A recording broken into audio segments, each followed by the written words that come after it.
anyone else streaming. So here I am. Here I am. Here I am. Rock you. Wouldn't that be funny to like do an ACDC mix up, but it's like Popeye singing the whole time. You know, freaking Popeye. All right, so thinking if I want to paint or build, honestly, guys. I've got a lot of painting done, and I've got a lot of miniatures that I could easily paint. Also, for those of you who were following around in the past, when I was complaining about how in the hell, to paint the cloaks or robes or whatever of various cultists in the Mansions of Madness game, which unfortunately we lost, but hey, we gave it our best shot, right? Um, in the mission we were playing against, the cult itself was the cult of the Twilight or the Silver Twilight, and they all were wearing um, silver robes.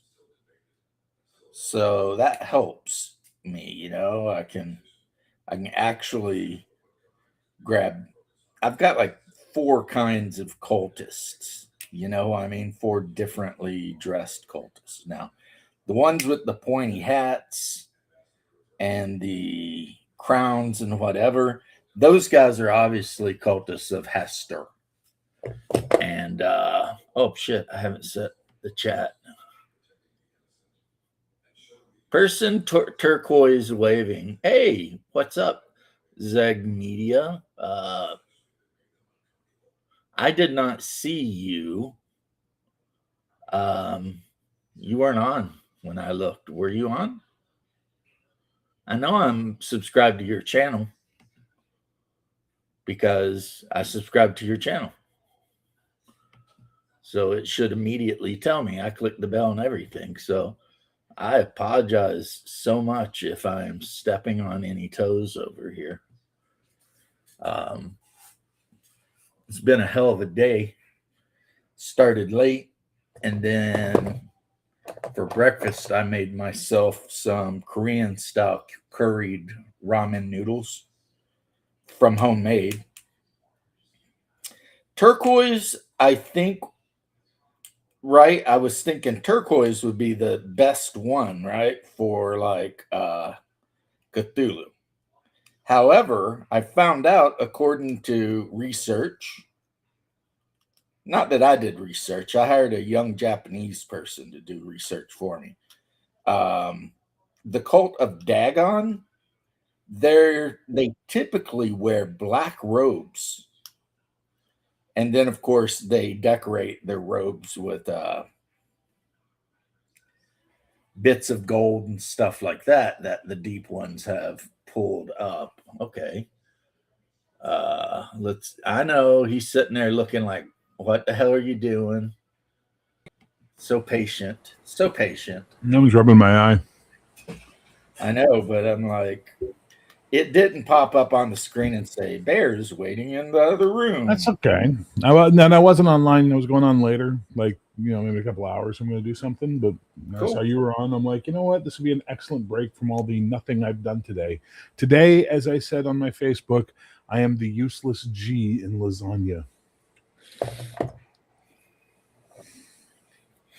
We need to play you some Bruno Mars.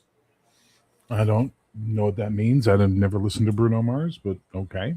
Well, the one song that really made him before he did Uptown Funk, which was written by the skinny white guy in the video, was Lazy Day or some shit like that.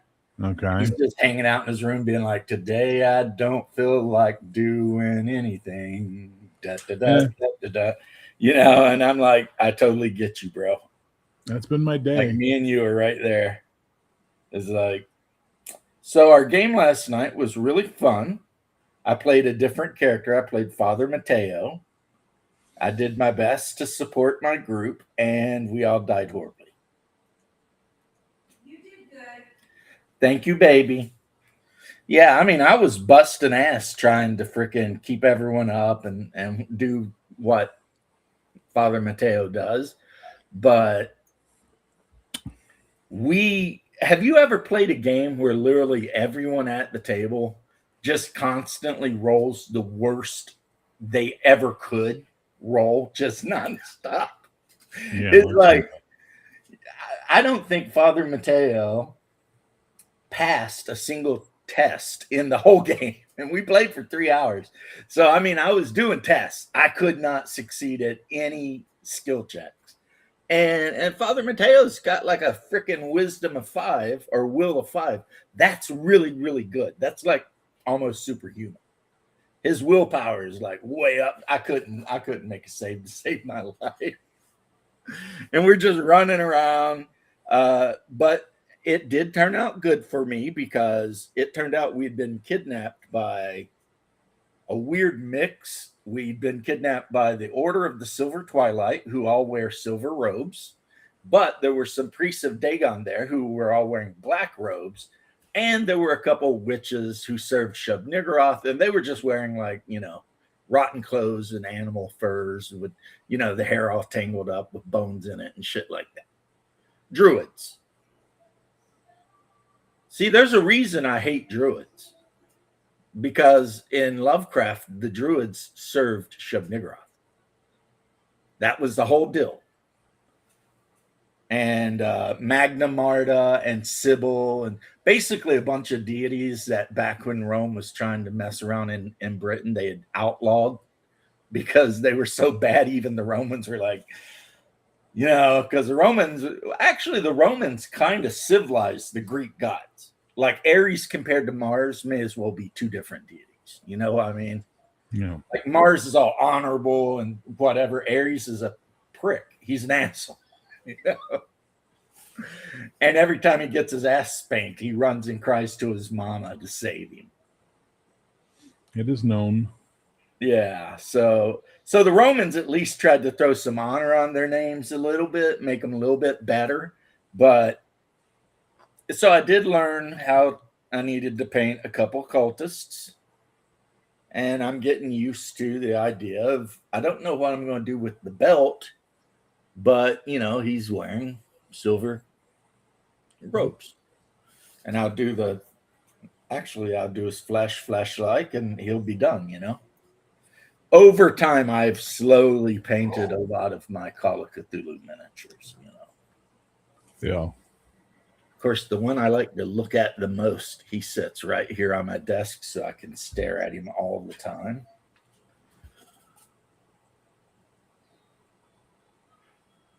Come on, focus in better. Oh, we had him focused for a second. We were focused for a second. I saw him. He looked great. There he is. Looks good. That's right. Well done. King Baldwin of Jerusalem. Hey, Shadow, what is up? Shadow, why do you say howdy instead of just hitting the join button? Seriously. It seems like you're like making this harder than it needs to be. Yeah. Do you think you have to add what? It's like in your own weird California way. Do you think you have to be invited? He's a vampire. We have to invite him. You're always invited. Oh, he's a vampire, but I've already invited him. Yeah, but I think you have to renew the invitation or something. I don't fucking know. I don't care.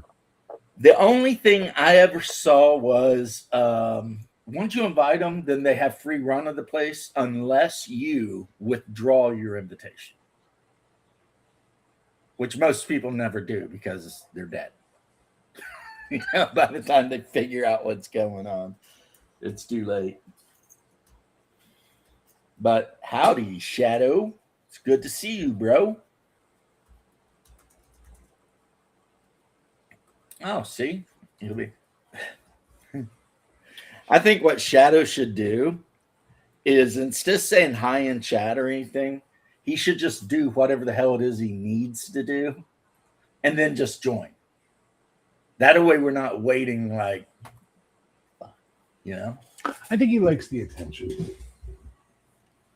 That could be. It could be. Maybe he's just like, I'm going to make him wait.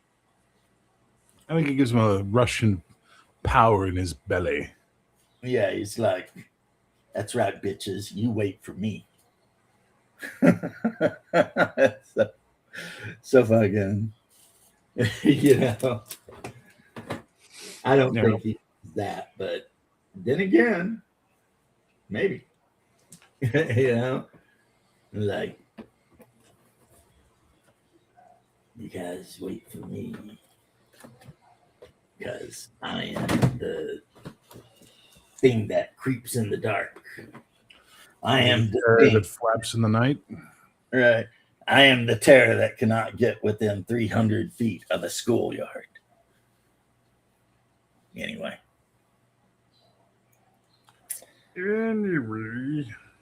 Yeah, so I made these orcs. You can't really see them that great, but I printed out, the printing goes ever on, just a shit ton of their orcs, which are based on Lord of the Rings. But then I printed out pig-faced heads from Warp Miniatures, and I scaled them right so they'd fit. So then all of the Uruk-hai, because these are the Uruk-hai with the weird kind of fluted pointy shields and everything and the cleavers. Yeah. I clipped all their heads off and then replaced them with the pig-faced orc heads. Just because I always use pig-faced orcs, generally speaking, unless I'm playing, Lord of the Rings. And in the current game that I'm running, the only kind of orc is pig-faced orcs. So, pretty cool. Pretty cool. I'll take your word for it, sir. You know what it is, Bear? It's freaking something you probably don't suffer when it comes to D&D with. It's nostalgia. Original orcs were described as porcine, big. I'm well aware of the history of the orc in D&D, James. I know you are. I'm not some fucking noob invalid. I know you're not, but I'm just explaining. I think I'm nostalgic for that. Boomer. Because I'm a boomer D&D player. Well, I'm boomer. No, I was talking about me. When I came in, I forgot to shut YouTube off. Oh. How's it going, gentlemen? Hey, what's up, homie? Yeah, I'm boomer adjacent. So anyway, yeah, in my opinion, unless you're playing Lord of the Rings, orcs should definitely be pig-faced. I can get behind that. Because I don't know why. And I they have don't litter. give a shit about that type of stuff. We argue about the stupidest fucking things. I even got a couple of female orcs, and they've got like 6 nipples, 6 breasts, because they're pig people, right? And then there's like a litter of like obnoxious little orc urchins that came with her. Now James is just weird. That's what my wife said the other night. We're all weird. Face it, or embrace it. I don't know if I'm weird or not. I did watch a whole YouTube video explaining how we probably live in a matrix created by a higher being, and that none of this is real anyway. So that's a new age way of describing things, but it's not entirely wrong in my opinion, but it's also not as freaking. I think it's new wave Gnosticism. Well, it's Gnosticism. This is the origins of Gnosticism. Is the idea that reality is a manufactured thing. It's corrupt and broken, and it was created by a mad god, stuff, right? Yeah, well, it was the mad god, right? So the idea is that there's the true God who created existence. That the material plane was created by. So one of the creations of the true God is Sophia, wisdom, and she decided she was going to be preempted by the elder things to keep them from spewing truths. Bear froze, unless we all did.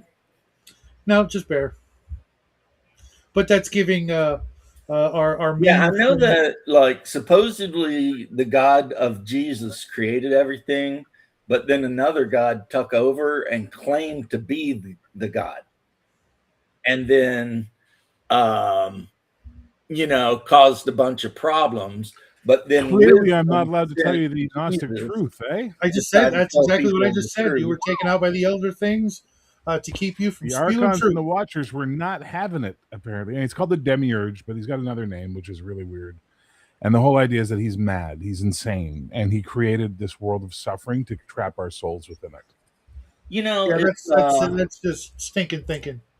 That's in Gnosticism. It's a very old one of the belief. prophecy I movies. understand. I just it's too nihilistic for me. I know there's a great and wonderful God that made Yes, us. but there is. And You're missing the point because you're so fucking blinded by your dogma. There is a great loving God Yes, the beyond great loving this. God exists. He's just denied to us. Yeah, because we are trapped in this material fucking hell. And according to them, Christ was sent kind of Free to us. help us Yeah, Christ find was sent to freedom free us and get us the from fuck this out. thing. But the Demiurge and the Now- Archons made sure to fucking and then corrupt all of his teachings to keep us trapped here. This is Now, what they believe. Arius said the same thing at the Council of Nicaea, and St. Nicholas punched him in the face. Yeah, I can believe But- that too.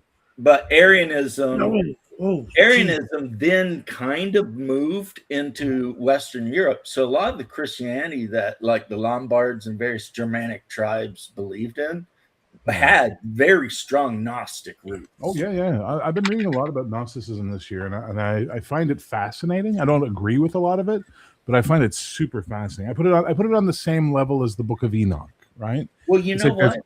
There's a lot of neat ideas. It's There's a lot of stuff kind from of it in funny though how well it lines up with the whole Matrix theory. A higher being created a universe, and then we got trapped in a matrix. And, Oh, if you watch the three Matrix movies, I don't know about the newest one, but the three that they did, it follows the Gnostic pattern perfectly. right. So you can tell that the Warshawskis were at least reading Gnosticism when they wrote it, you know? See, I cannot in any way claim to be a master of knowledge when it comes to Gnosticism. I only know Gnosticism from the opposite side of Gnosticism, Sure. but I do know a little bit about it. I just don't know. I know it's bad and we shouldn't do it, but that's about it. I will. It's like any other theological concept for me. It's interesting. It reads interestingly. I'm not subscribing to any of it, but it's interesting. It's as interesting as anything else I've read, you know? You know, that's how I feel about most religions, theologies, myths, legends, whatever. I don't subscribe to any of them really, but they're all super cool. You know, it's like Norse mythology is one of my favorite mythologies. I love it. Yeah, I prescribe to a completely different view. I can't fathom for 1 second that the creator of all things could be duped, tricked, or subverted. His will is going to happen no matter what we do. You're again missing the point completely because you're looking at it from a ground level up and not from an up level down. He is above it all. He is beyond it. He did not create us. He created the fucking Demiurge created us and trapped us here. Yeah, I don't believe that. That's why he sent Jesus to help us. He sent Jesus to get us out. Yeah, I think he created us in the first place, and it's all part of a divine plan. That's the arrogance of humanity believing that they have a personal relationship with the divine, sir. You're just quoting standard canon and doctrine from Christianity. That's exactly where I stand. And that's cool. That's cool. That's what you believe. Whatever. But set that aside for a second and pretend. Oh gosh, guys, I do the alternate reality things all the freaking time. It's great when you can I found out something about Norse mythology yesterday that blew my wig back a little bit. Uh-oh. I never heard that one before, but Odin was not the king of the gods of Asgard. Tyr was. And then later, as the myth went on, Odin slowly superseded Tyr. But in the original, going back thousands of years, it was Tyr who was the god of all of Asgard. The guy who put his arm in the frickin' wolf's mouth, Fenrir's mouth. Yeah.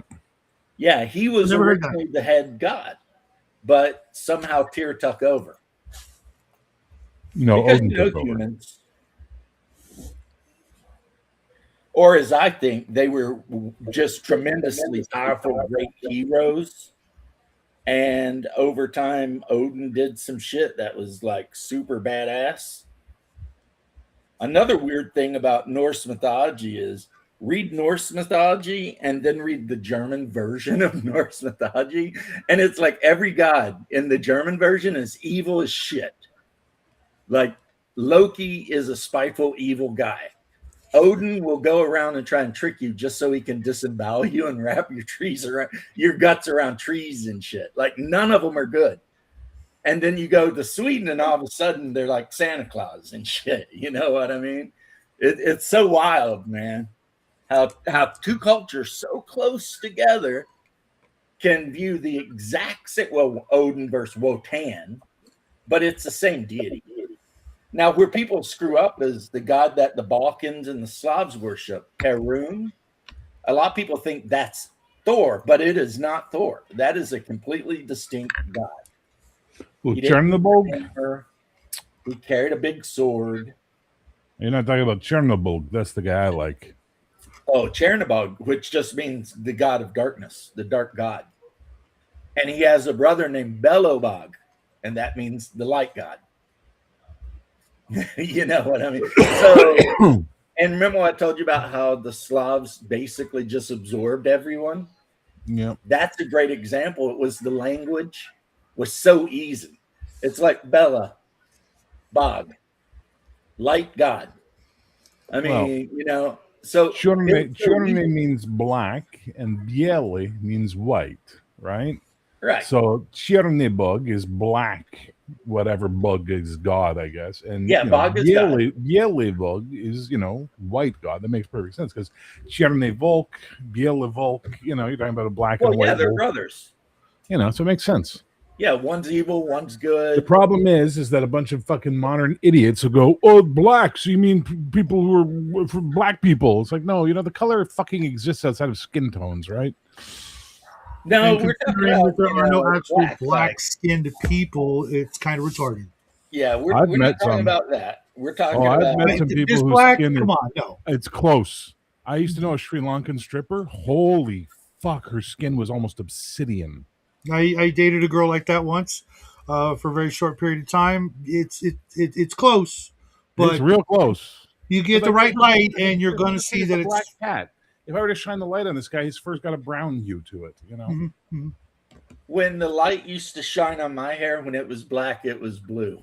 Yeah, that's because you Mhm. dyed Yeah, it. I had my hair dyed that color. No, as I well. didn't dye it. I It was mean, a I natural used to have blue black black. hair. Like, Very rare. I know you guys can't see my eyes really, but my eyes are black. Well, Yeah, you can it's see just 'cause my your pupils are eyes, always but my dilated. eyes are shit brown. Which is the Yeah, most they don't look common and dominant. Yeah, mine technically, I guess you would say, are brown. They're just really, really, really dark brown. No, it's just your pupils are so dilated because you're tripping balls all the time.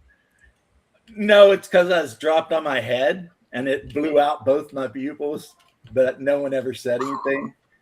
That's what happened with So he can see colors we can't. Ooh, the Ziggy color- Stardust. Everybody thinks he has different colored eyes. He doesn't. He got hit in the head and one of his eyes blew out.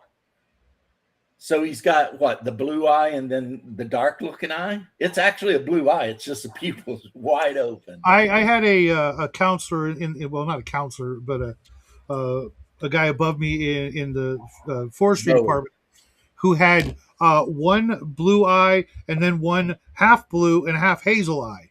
I mean, right down the freaking middle. It was trippy. It's very rare, but it happens. Mm-hmm. But with David Bowie, it didn't happen. He got kicked in the head or something, and it blew out the pupil on that side of his head, and that basically become that. Ziggy played guitar Oh, look at you. with the Look at you. I opened a bag of popcorn popcorn. and your ears perk up like freaking.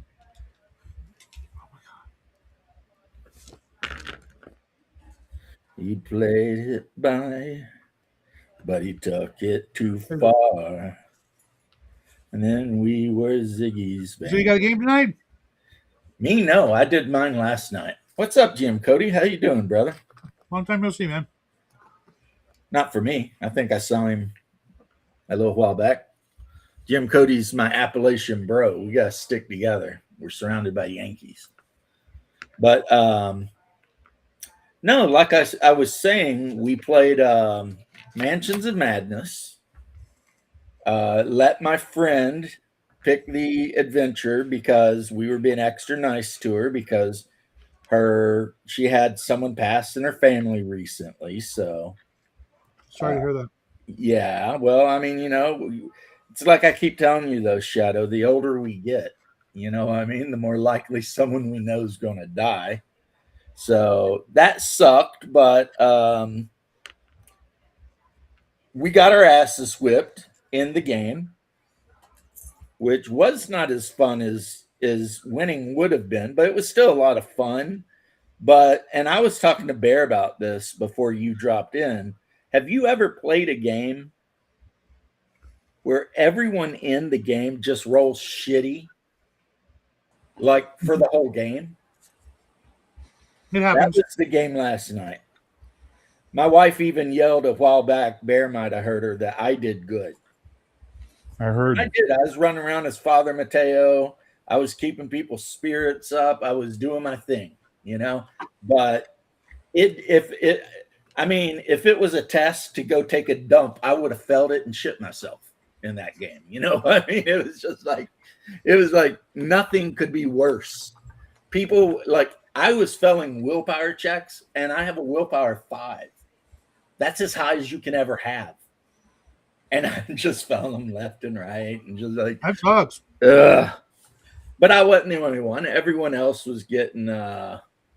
Hey, what's up, Flynn? Yes, we are the fellow nerds. Relax. Hey, Cody, what's up, man? Glad to see you're back.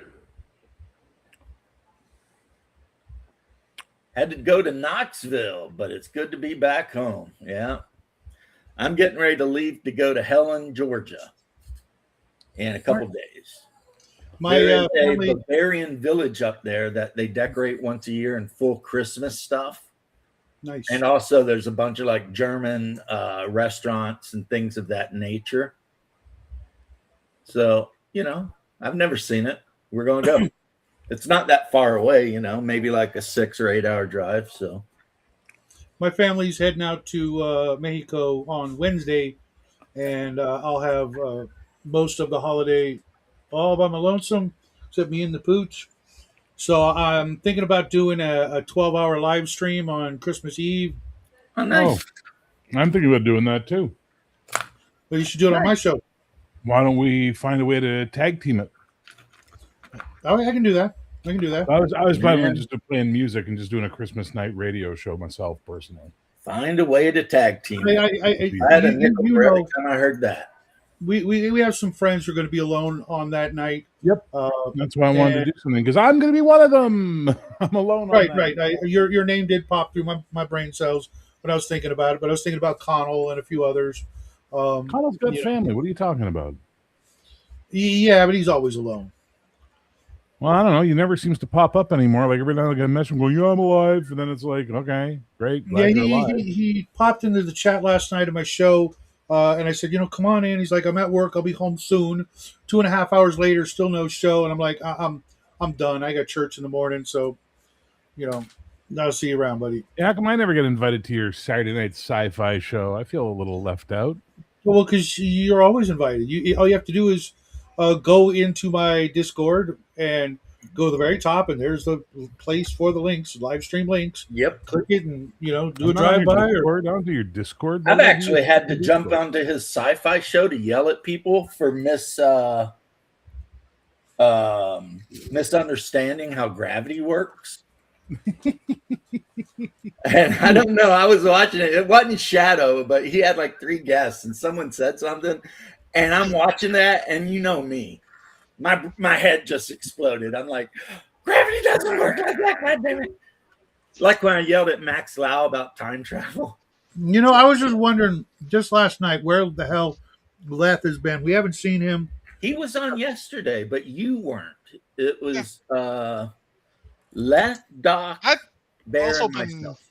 I've also been kind of busy. Yeah, he's been doing a lot of gaming lately. Not just Living the gaming. dream. A lot of helping with the nephew. Well, I mean, you're a good uncle, man. You know what I would used to do with my nephew? You can ask Haas about this. Is I would chain him to the swing set in the backyard and just make sure he had plenty of water, and every now and then go out and give him like a peanut butter sandwich. It seemed to work out pretty well, you know. Well, that's I guess one way of doing it.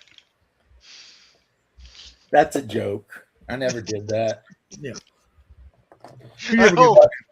But a friend of mine told a woman that because she was trying to talk shit in Dark Age Camelot about how she took care of special needs kids. And my best friend Marcus was like chaining some retard to a jungle gym and sitting on a bench all day on your fat ass doesn't count as taken care of. And she got so mad, man. She like, oh man. She got so mad that she quit Dark Age of Camelot, Hibernian server, went to Albion server, and then made a porn. I mean, that's Made a what? a porn. I mean, just her, like, you know, touching herself and stuff. Tara the Bard, infamous. If you ever played Dark Age Camelot on my server, No, but I got to see this now. Yeah. I don't think I want Tara the to. Bard. she was just like a tall, skinny girl from California that, you know, masturbated on screen. There appears to be no video of it on the search, so it must be something very, very exclusive, I'm assuming.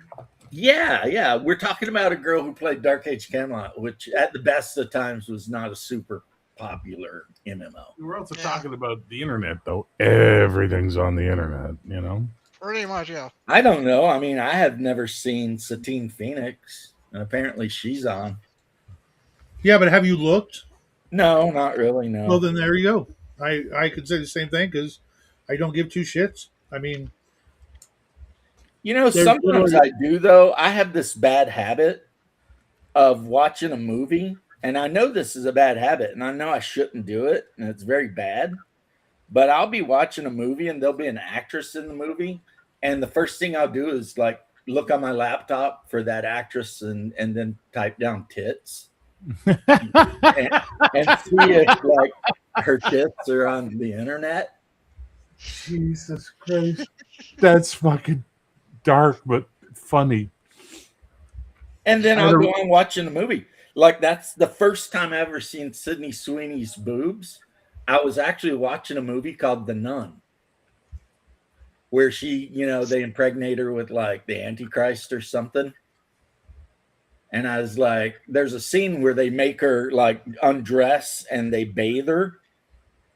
And because she's the new nun in town, so the head nun's treating her like shit. And I was like, wait a minute. So I had to type in her name and boobs. And Okay. boy, I saw a lot of boobs. Yeah, she's done a lot of nudity. Yeah, she is not afraid of letting it all hang out. That is a fact. That girl's like, check out my boobs.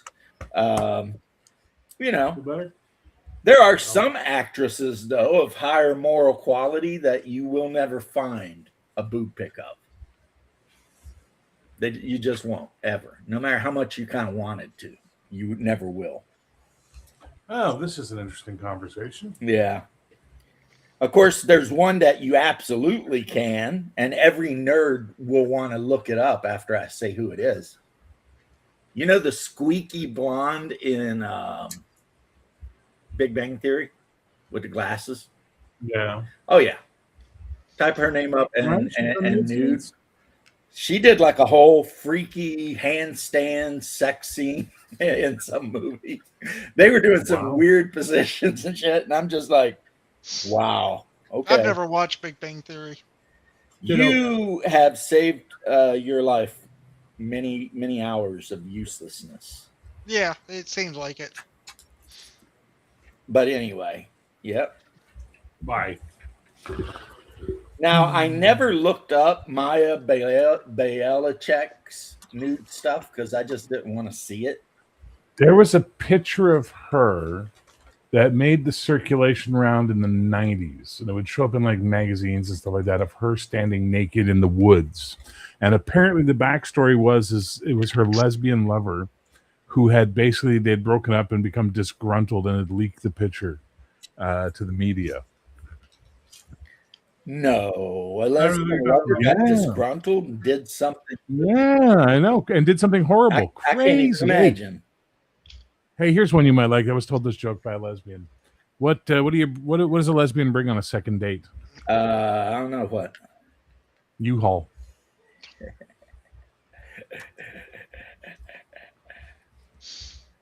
For those who don't get the joke, it's because they're famous for moving in together way too fast. Way too fast, yeah. The thing is I remember visiting my girlfriend at the time up in Jacksonville Beach, and I know I've told this story, and hearing the lesbian couple next door just beating the shit out of each other. And I remember one time we walked out of her house to go grab something to eat, her apartment building, and there was like a bloody clump of hair on the stairs. And I was just like, what in the fuck are these girls doing? And they were both little. But they were, boy, it was like WWE over there. They were throwing down, man.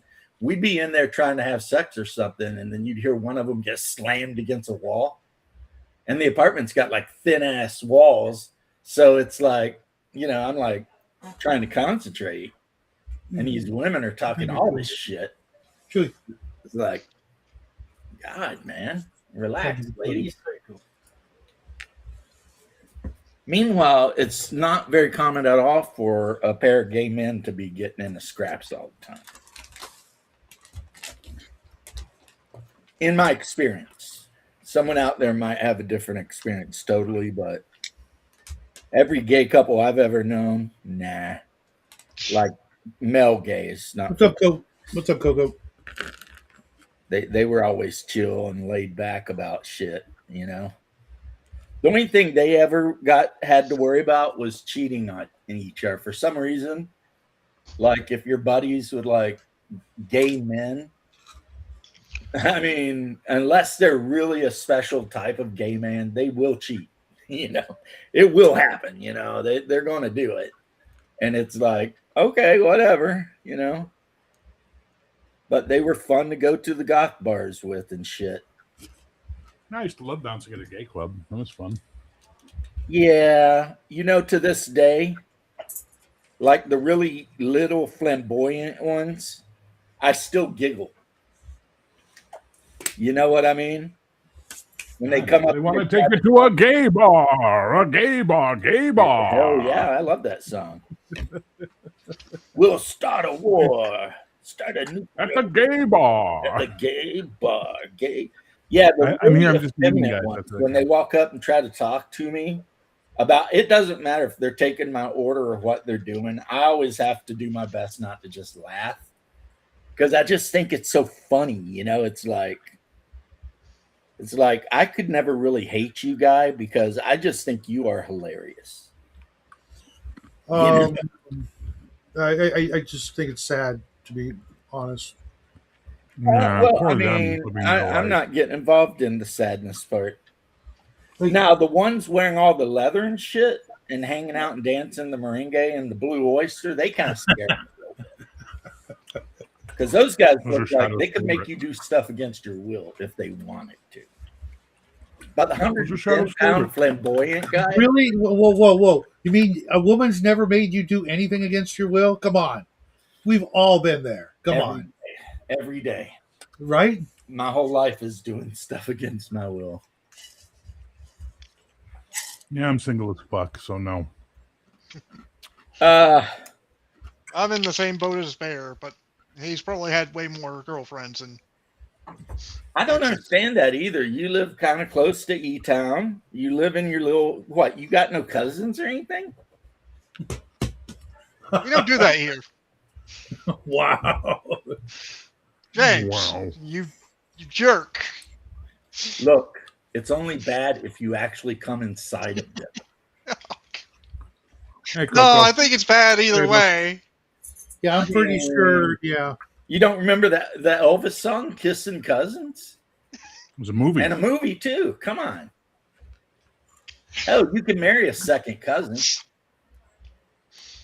Eh, You guys ever watch the YouTube channel This Aged Great?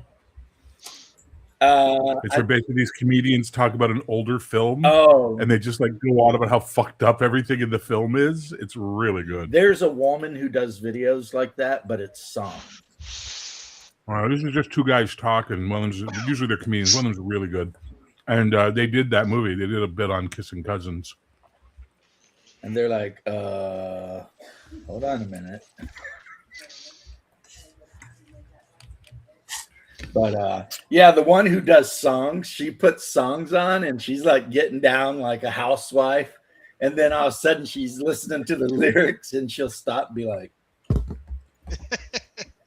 yeah, I've seen that. you know, and it's like, and it's always like songs from like the 60s or 70s that have like the filthiest lyrics ever. But you have to listen to get it, you know? You mean like those AI songs? No, I mean like real stuff from the real. Anything by ZZ Top off of their one album. What was it called? LaGrange. Yeah. Okay. Every single song on that album almost is in some way innuendo for like weird sex. Yeah. You know, climb inside my sleeping bag. She wants a pearl necklace. Legs. The little house just south of LaGrange, which is about a whorehouse. And apparently, if the urban legend is true, they had a deal with another author to see who could sneak the most X-rated songs on the radio. So there was like a competition between ZZ Top and another guy, another group. Prairie Cold is something else. Yeah. Hungar lived out on in North Dakota. He used to say it was so much worse than Alaska. You know, he'd be like, people bitch about Alaska being cold. He's like, when you live, you know, 20 miles from the Canadian border or whatever in North Dakota, you get to know what cold is. The wind never stops. As a matter of fact, some people actually literally go insane because of the wind. Just the constant makes them go nuts and shit. Sorry, buddy. That's it. We're done.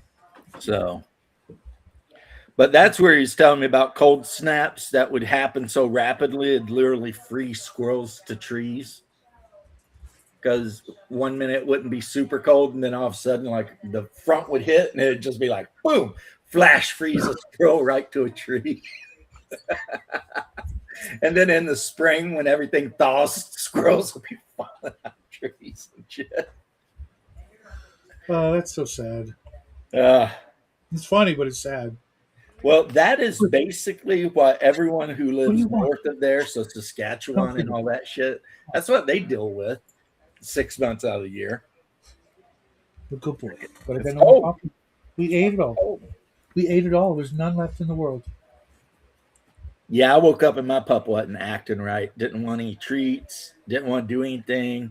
So I took him out in the yard and riled him up and let him run in circles. And then he had to take a big poop. And then he felt fine. I think he might have just been constipated. But yeah, mine's going to be not happy when the house is just him and me. He'll be fine. No, he you can tell he's, you know, he'll be like staring where certain people sit, you know, just waiting for them to come back. You're an interesting enough guy. I'm sure he'll be like, it's cool, Pops. What do you want? Just continues to prove we do not deserve dogs. We don't. We don't. My dog is coming with us, but we're not going to take him to the Bavarian Village. Oh, that's what he wanted. There was a tiny little piece of popcorn that I threw to him that bounced under the door, and he knew it was there. He had to get it. Well, he could smell that freaking popcorn from probably, 2 houses down. Mm-hmm. So he's all like, come on now. And he can hear a cheese wrapper from the freaking mailbox. Oh, yeah. That's how my dog is. It does not matter where he is in the house. As soon as I go to open any kind of package, he is right there.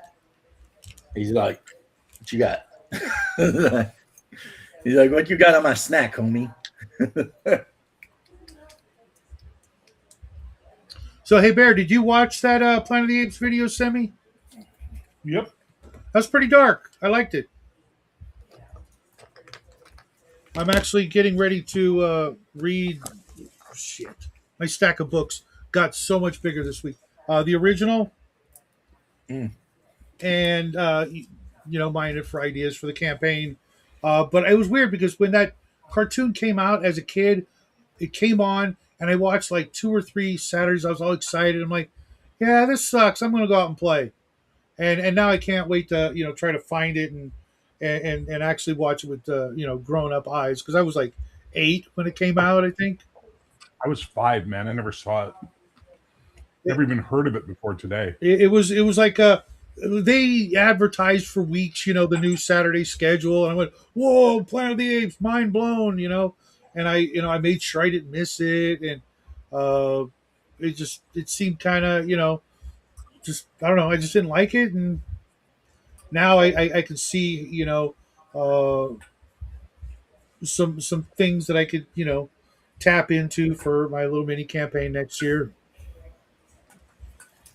Well, since streaming has become a thing and you can find just about anything you want, I've been super pleased that I finally got to catch up and watch every episode of the Conan series that starred that one big goofy weightlifter. Well, whatever his name is. Yeah, whoever, whatever. Red Sonja on that show was fucking hot. Yeah. I mean, yeah, did they mess things up? Of course they did, but it was still interesting, Yeah, if I have any spare time in the next week or so, I'm gonna. I started watching Battlestar Galactica '78. Yeah. I watched the pilot and then the first episode, and it was interesting. It was fun. Yeah. Yep. Then I watched the video spoilers. A lot of times has all those old. So, Shadow, you watched it on the DVD? Yes. So it was the 3-parter, right, for the pilot? Yeah. 2 questions. Did it have the news broadcast from Caprica? Yeah. Where Serena's just introducing everything and nothing's going wrong before the silent attack? Yep.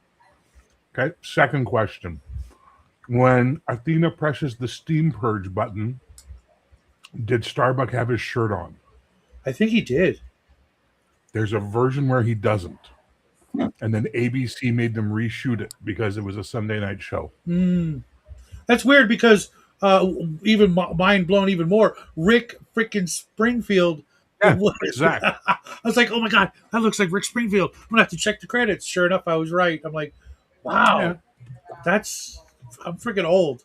But when Rick Springfield is one of the few soap opera actors that kind of made that jump to having a #1 hit rock song and being in other movies and shit. Well, but there was that's what happens when you wish you had Jesse's girl. He does wish he had Jesse's girl. I mean, Jesse is a friend, and I know he's been a good friend of his. Yeah. But lately, something's changed. It's not hard to define.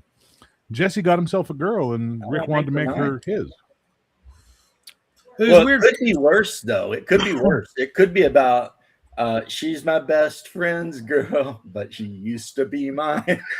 It's like, well, that's the song that comes after, and it's sung by Jesse. Yeah, that's Jesse's response. Yeah. I never would do that. That's like one of my #1 rules. If one of my buds dates somebody, completely and forever off limits. See, it depends. If they're not a real friend of mine, I'll do it just so that they can brag to them about how much better I was. Because I like to be a domineering dick. Nope. I no Eskimo brother thing going on. Nope. Dude, I got Eskimo brothers all over the place. Well, I'm sure I do, but I don't know who they are. And I'm not. I know Yeah, who some of them are, and they hate my guts to this day. I'm not sure I like where this conversation's gone, boys. Okay, we can swap it up. Early Cars was amazing. Which singer do you prefer in the Cars, Rick Ocasek or the other guy? If we're talking their early work, it was the other guy. Okay, I gotta say, whatever. He's the their one that best started songs- with the more pop love music. You know, the whole "Who's Gonna Take You Home" and all that. The other guy was the, "Life is Strange, You're Living in Stereo." Actually, that song is specifically sung by Benjamin Orr, who was the bassist for the Cars. Right, Drive. right. Yeah. Well, that's my favorite Cars song. Drive, really? I used to have an ex cool. who that was her favorite song, so I heard it like when she showed up and when she left, But, because she was hitchhiking home, and she was hitchhiking there or stealing a car to get there. Oh my god, what a freaking What the trip! hell were you doing? But regardless, Not driving. regardless of that mess of worms, yeah. I found that the Cars are one of those bands that I can put on when the wife and I are like cleaning the house or hanging out or something, and she likes every song too. It's just, I guess, because we're 54 and the Cars is just, Part of that. it's just the shit. Who's gonna drive you home? I'd say for me, Just What I Needed is a pretty good song. I like that song a You're lot. just what I needed. Tonight She Comes is a great song. Needed someone to live. I'm trying to think of the one song by them. It's one of their older ones that it drove me crazy. How Like much I loved Candy it. O? That's the album, isn't it? Yeah, there was a song as well. I don't know the song. Sorry, no. Sorry, it was- hipster. It was kind of annoying. Wow, still friends with you. That's fair, right? Sorry, I'm pulling a muggy like ha face because I'm eating and I don't want to be eating on camera and being rude to you guys, but I'm making a joke. Okay. Like, yeah. You gotta let Shadow know, because I don't think he knows what jokes are. Well, no, because he delivers everything with the exact same deadpan bullshit. But I'm sorry. I'm sorry your father has died. And then I'm sorry your pants are on fire. Same exact delivery. And the worst part is when you go, what the fuck? My dad's dead? I'm just joking, guy. He was being blah, blah, blah. And then you realize, fuck, my pants are on fire. Holy shit. Ah. So, that's the benefit of knowing Shadow. But yeah, the Cars were an amazing band, and that's also What is it? Electric something or other? Well, Electric City, Electric. The point I was doing was, you said we need to change the subject. Yeah, no, and I'm with you on that. I'm just trying to figure out what that fucking song is called. And the first thing that came to mind was the Cars. And now the second thing that comes to mind is how much Rick Ocasek looked like that animated vulture, like in Warner Brothers cartoons. Hmm. You know the one I'm talking about? Mhm. That was like do do do do do do do do do. Heartbeat City. That's the fucking one I'm trying to think of. Heartbeat City. That Which, is probably my which album favorite was song. which album had the picture of the girl holding the steering wheel? I freaking love that image. That's it's not Candy O. Oh Jesus, what is that fucking album? Shit. I can't remember. I can't remember the name of the album, but I can tell you that it was nothing but bangers. Mm-hmm. I think it's just The Cars. I think the name of that album Yeah, is that just might The have been a Cars. self-titled. And Yeah, it that was Yeah. one of, like, to this day, one of the most iconic album covers I can think of. That just Oh, it's right up there with Rio by Duran I was thinking Duran. the same fucking thing. Even though that particular Yeah. artist was kind of annoying after a while. Patrick Nagel? Yeah. Fuck you. After a while, out here it was everywhere, dude. It was freaking. Don't give a shit. I love Patrick Nagel, and I think the way he died is hilarious. I don't know even that much about So it. basically, Nagel never worked out. He was a Vietnam vet, and he never worked out. He thought exercise was really stupid, and he said, if I work out, I'll die type of thing. Like, exercise will kill me. Mhm. And then he wound up getting sucked into a charity, like aerobics thing, like a television celebrity or charity thing, and he went and he did it and walked back to his car in the fucking parking lot and had a massive coronary and died. Okay. Gotta kind of It'd be respect funny, that. but Yeah, Like it it's is funny just in that, like, I kind of respect that he knew what would happen to him. Well, album then you cover. guys will have to, not give me shit when I don't want to get into an airplane for any reason whatsoever. What were you saying there, Timmy? No, I'm saying that yeah, you're right. It's just the Cars as an album. That's the all it's called. self-titled, the card. Yep, self-titled. Yeah. Thanks for clarifying that, buddy. Yeah, Ocasek was basically the guy they brought in when it was going to be like a romantic song. For some reason, No. Can't go on thinking That's nothing's wrong. again Benjamin Orr singing that, not Rick Ocasek. Is it? Yes, it's the bassist singing that one. Ocasek is stuff like You Might Think. You might think I'm Magic. crazy. He sang Candy O as well, and that song was fucking good. He's more of the upbeat stuff. But all I want is you. Okay, I stand corrected, huh? What'd you guys think of Oingo Boingo? Love Oingo Boingo. I even loved them when they were on fucking Gong Show as the Mystic Knights of Oingo Boingo. I even loved them when they stopped being Oingo Boingo and it was just Danny Elfman doing all the soundtracks for everything that fucking what's his name did. The guy who was in love with Edward Scissorhands guy. Tim Burton? Yeah. Tim Burton has like a whole run of movies, and like every one of them, it's Danny Elfman doing all the music. And the lead star is fucking, what's his name from Pirates of the Caribbean? Johnny Depp? Yeah. Johnny Depp. And it's like, and also that one girl, Osborne or whatever her name is. No, something Carter. Helen Bonham Carter. Oh, I freaking love her. Helen Bonham Carter. Yeah. She was amazing in everything I ever saw her in. Yeah, but it was like that was She's great as Morgan Le Fay. Oh yeah! Oh my God, she was so good at that. In the Merlin miniseries. Tim Burton's one of my whole favorites. formula was to get those two actors, Danny Elfman, and make everything creepy as shit and just film something. Yeah, that's probably being effective for him. Hey guys, I gotta go. I'll see you. Catch you later, home. Okay, bye. Take care, Timmy. And to that end, I have to admit to being a huge fan of the Tim Burton Sleepy Hollow movie. I thought it was pretty Never good. saw that. Love that movie. I want to, but at the same time, I just can't stand Johnny Depp anymore. I just But at can't. the same time, you're gay. No, Jesus Christ. He can't handle the feelings he gets when he sees Johnny Depp on screen. I Yeah, I can want to understand freaking- that. He was a handsome young lad back then. Yeah, have you seen him speak lately? Like when he's not acting, or maybe he is acting, Cocaine's a hell of a drug. as is heroin, and his handlers should really tell him, wait until after the show to do the heroin, not before the show. Listen, you're going to be home alone when all of your illegals get deported. Yeah, I'm not doing any heroin. I don't care how No. much faster it makes the time go by. I do have a question, though. Did you turn them in for the money, or are they self-deporting for $1,000? Oh God. No, but You don't want to admit it. Okay, I'm good. no. I'm good. But the wife is worried that she's going to be deported someday, and I'm just like,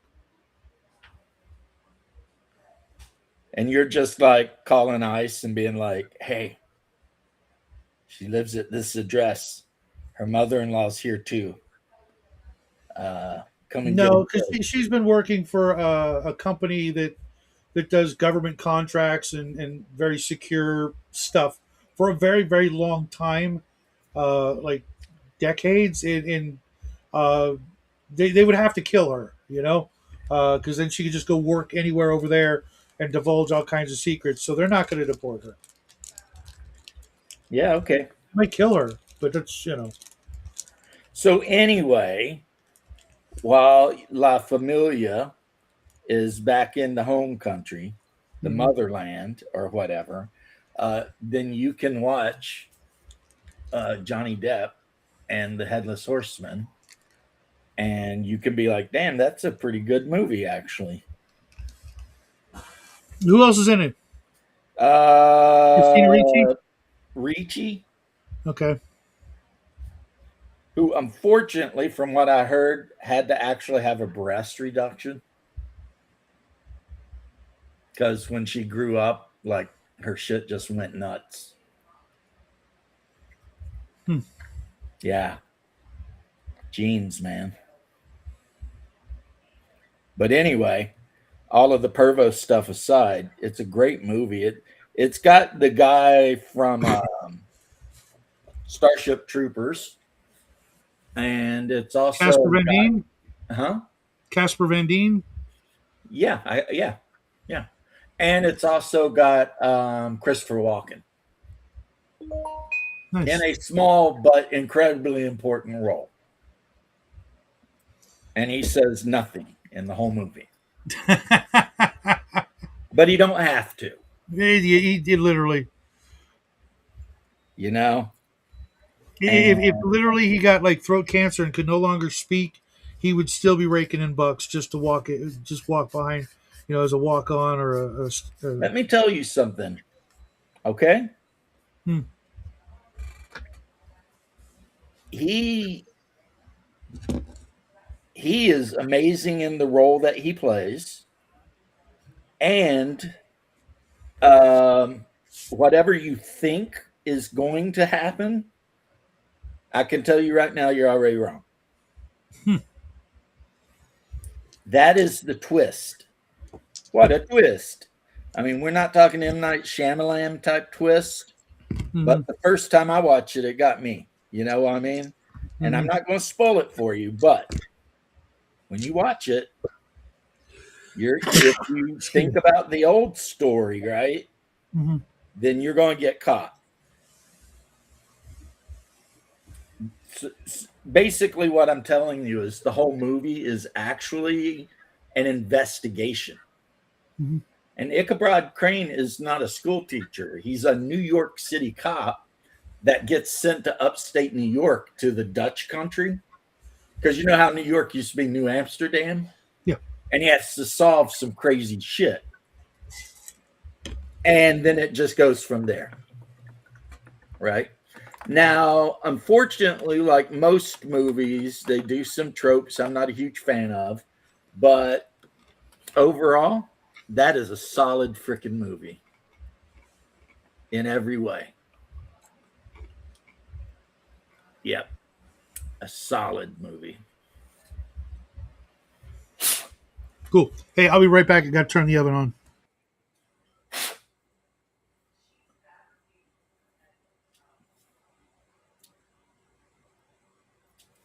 How would you say that in German?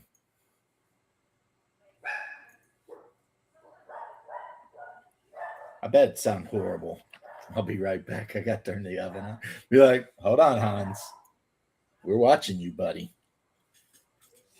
What oven are we talking about over here?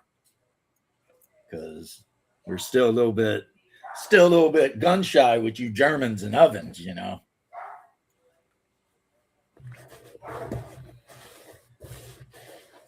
I saw something today, Bear, I thought I'd never ever see in my life.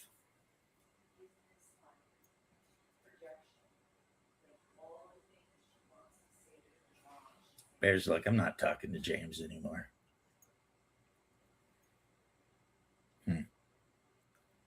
All right, guys in the crowd. I saw something today I never thought I'd see in my life. And that was my boy, Carl Benjamin, and the rest of the Lotus Eaters having a discussion about the gay Mexican Nazi and Piers Morgan. And the fact that, okay, I watched a bunch of the clips. I didn't watch the whole thing because, I have a attention span that can only be measured in nanoseconds.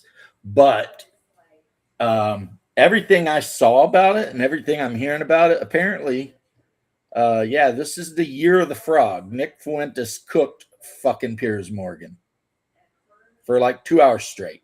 Just cooked him. And it was so funny because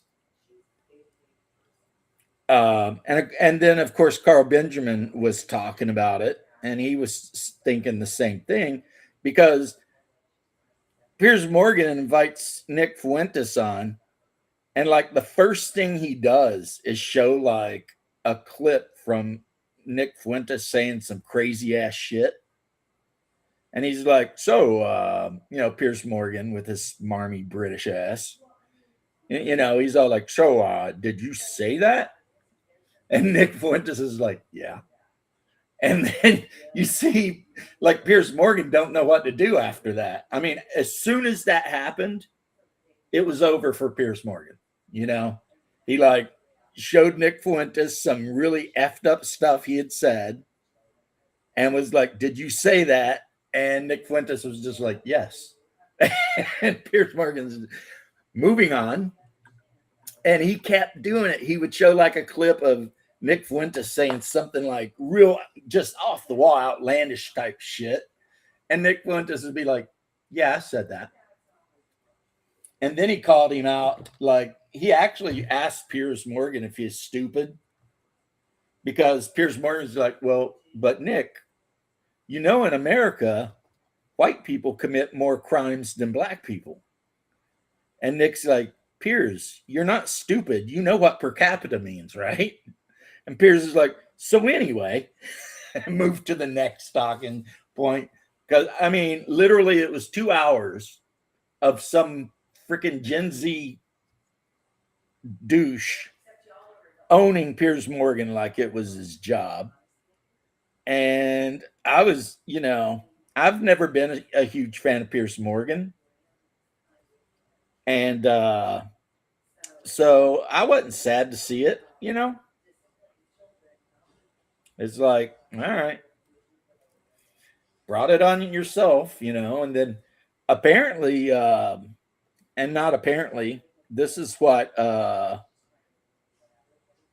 Bear's favorite Canadian, Steven Crowder, had to say. He invited all of these like really controversial figures like Candace Owens and all of them. He invited them all on the show, and only one person showed up. So has Candace Owens just gone completely fucking insane? I don't know. She seems to be cuckoo for Cocoa Puffs.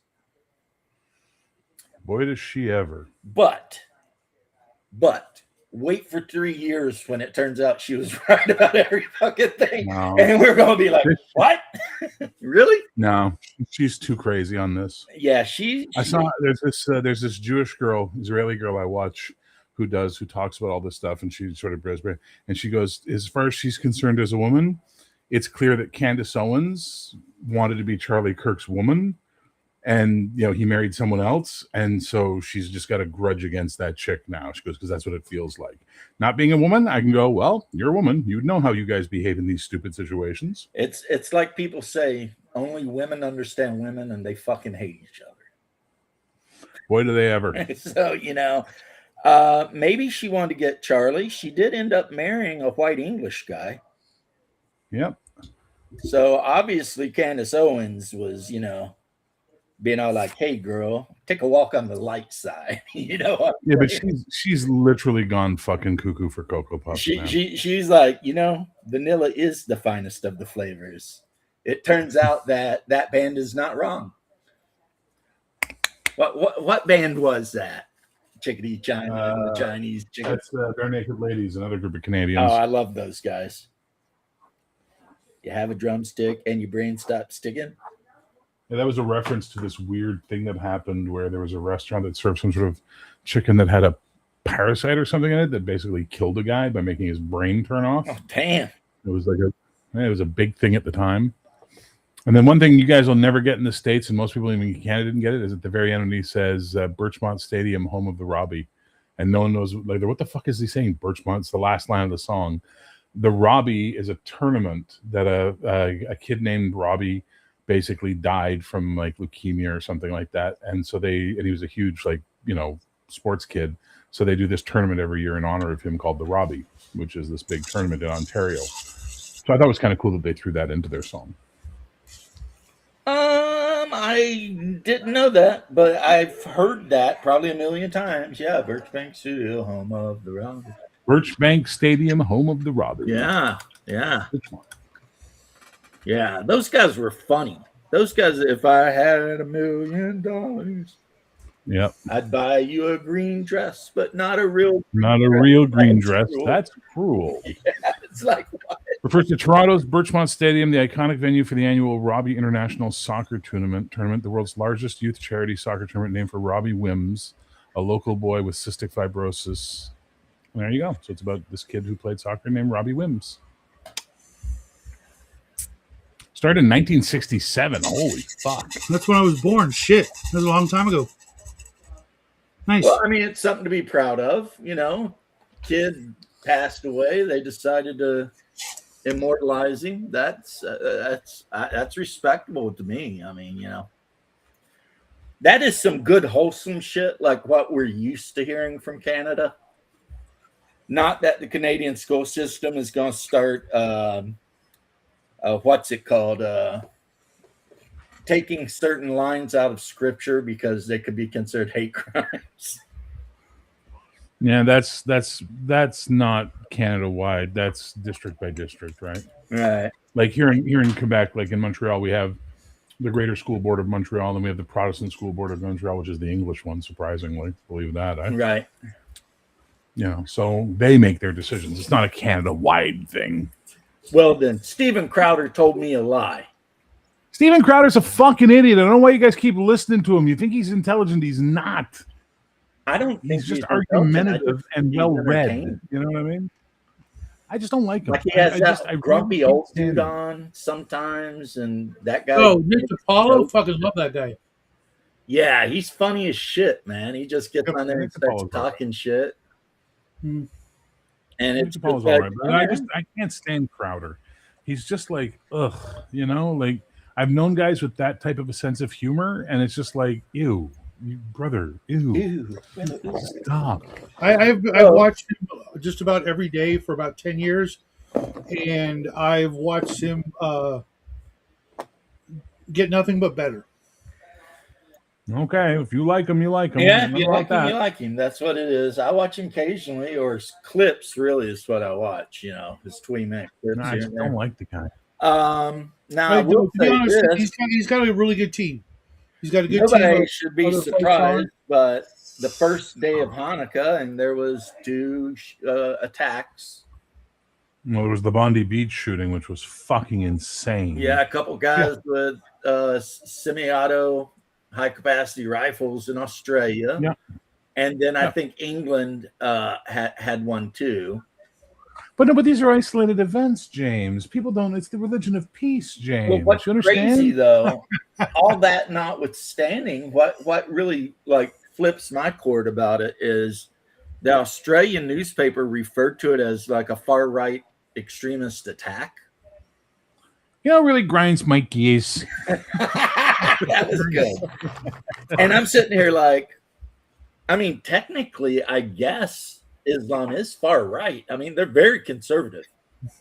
So I'm watching Like, this you Israeli are- girl that I watched, Whatever, and you know. she's playing the video of it, and like it's people's cam phone videos, and you, like, you know, close-ups of these fucking shooters. Like people had like this great footage on them. Like if you're just looking from a footage point of view, never mind the subject matter, but just like clear, you can see. You could literally, if the guy got away, just grab one of those screen caps and go find this fucker, and everybody would be able to go. That's what he looks like. And she keeps saying the same thing. Yeah. I wonder what religion they are. She's like looking at these like brown, swarthy, Arabic-looking guys. You know, Who, I wonder what according their to other religion people were is. screaming Allahu Akbar the whole time. Yeah. What Yeah. religion?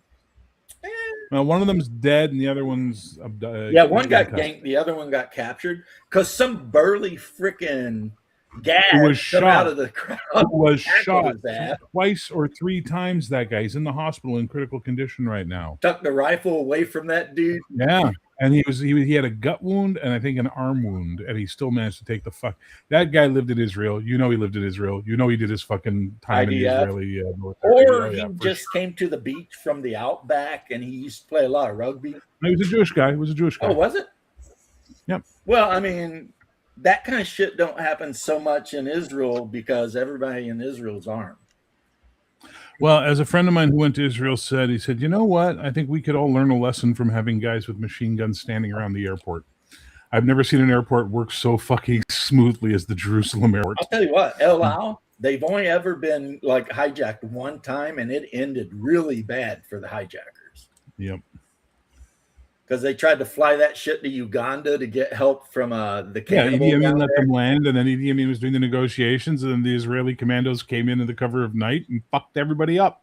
Fucked everybody up. And Idi Amin was so angry at Israel for that one. Like, he was pissed. Idi Amin, that was his name. Who Yeah. only was in power because he was Britain's bulldog for a while. Yep. You know, You ever see The Last King of Scotland? which he claimed to be the last king of Scotland. So you ever that seen guy. the movie The Last King of Scotland? No.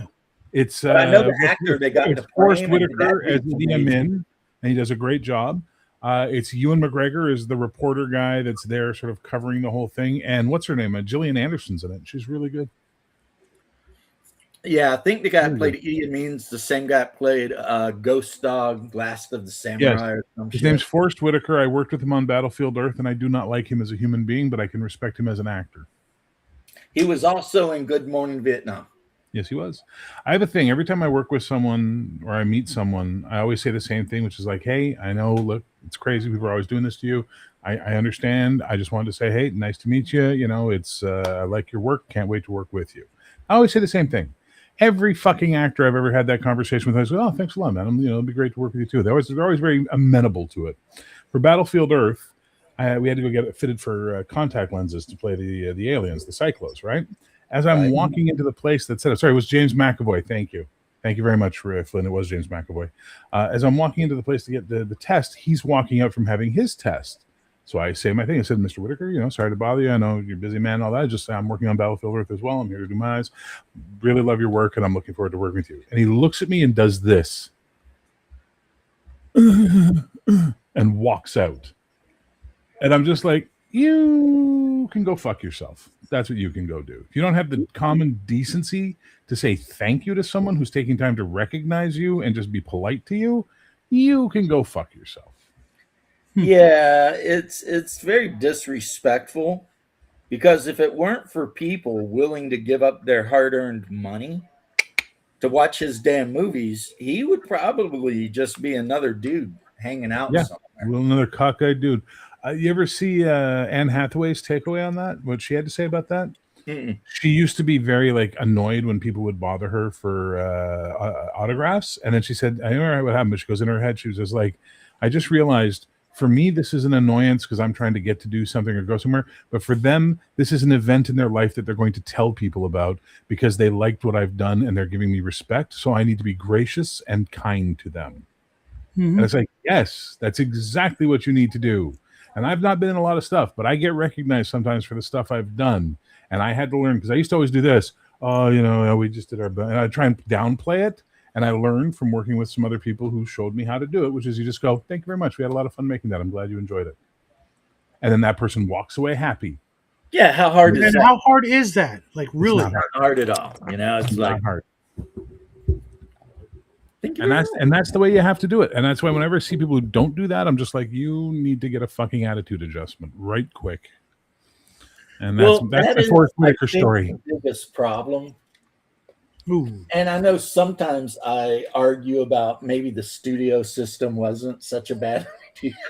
Studio Because it System was a kept these fantastic actors idea. under fucking control. And it allows But- day players to work regular. That was the thing. You could be an actor under contract to Universal or MGM or whoever.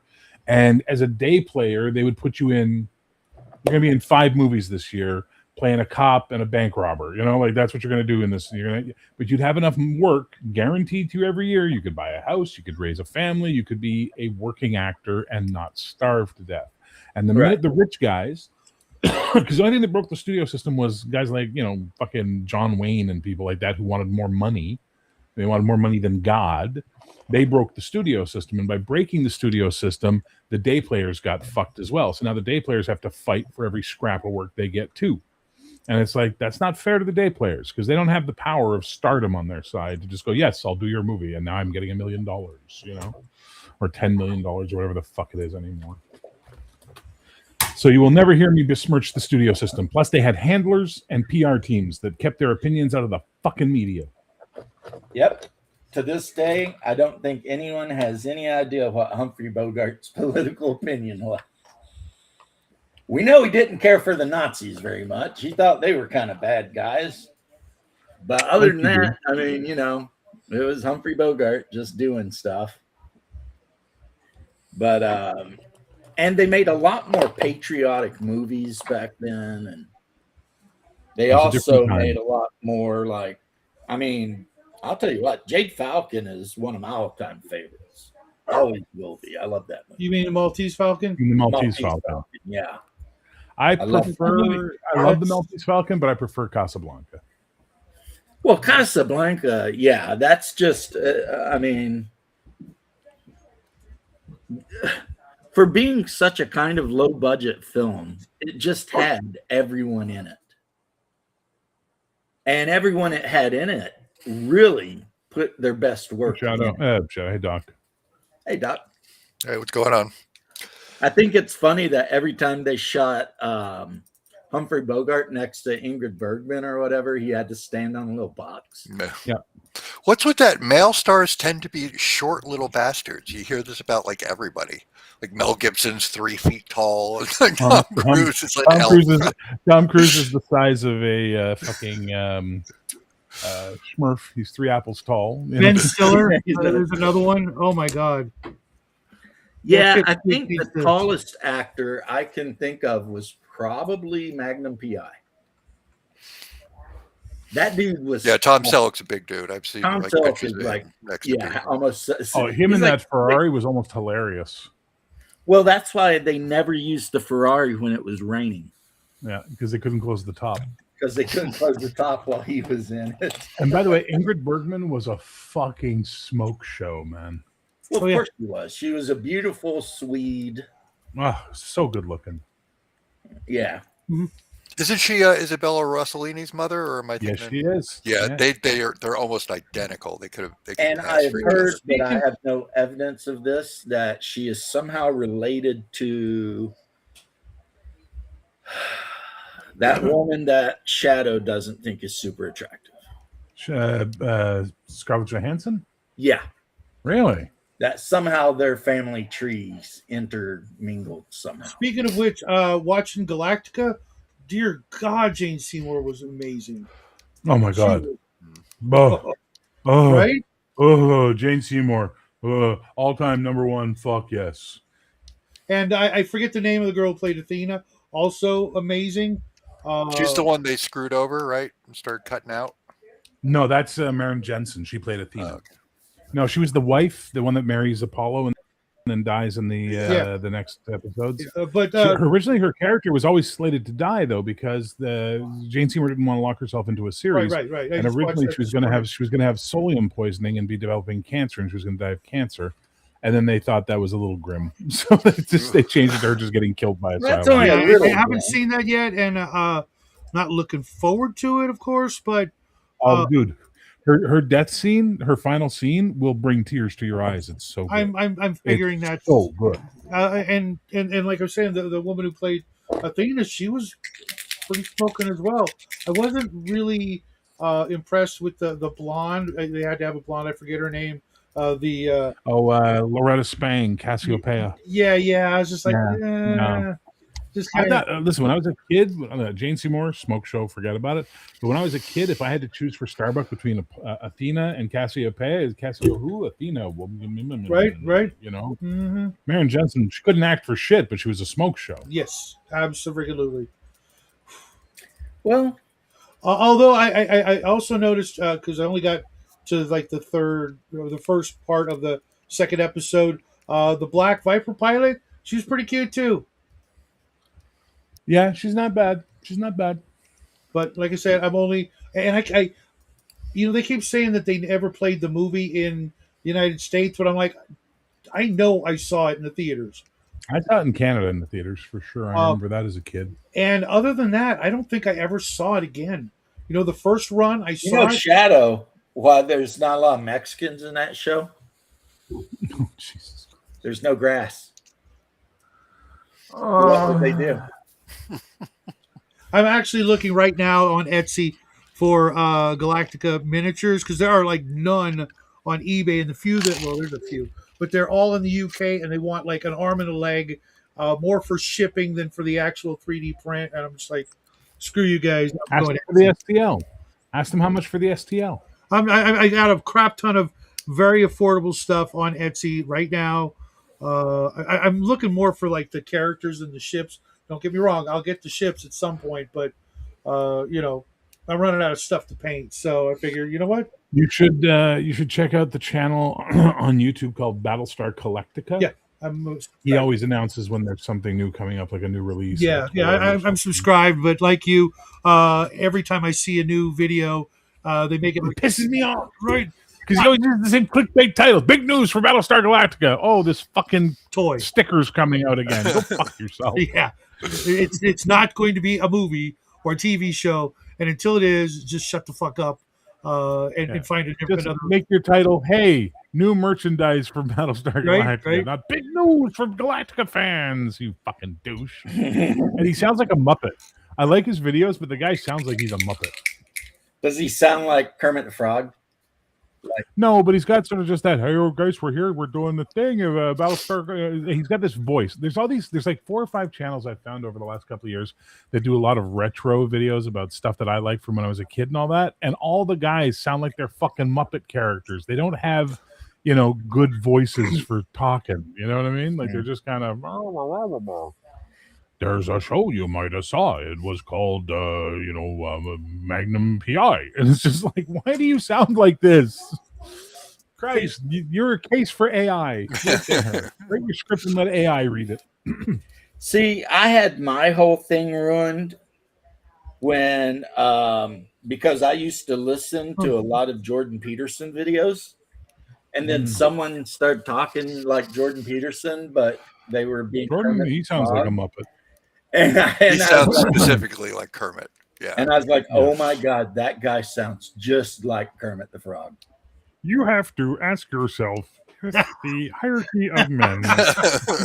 Oh my God. And it's so just funny. Like, okay. Holy shit, man. He's still smart now, but it got taken down. It was so awesome. It was, the 2 guys who were in the balcony at the Muppet Show? The old guys used to bitch about everything. Statler and Waldorf. Yeah, Statler and they were my favorite Muppets. Somebody cut in pictures of like them making comments and then did a Kermit doing Jordan Peterson responses to like nasty questions. Like back and forth like he was talking to him. It was really funny. It disappeared though. I used to love that. It's like, what do you think?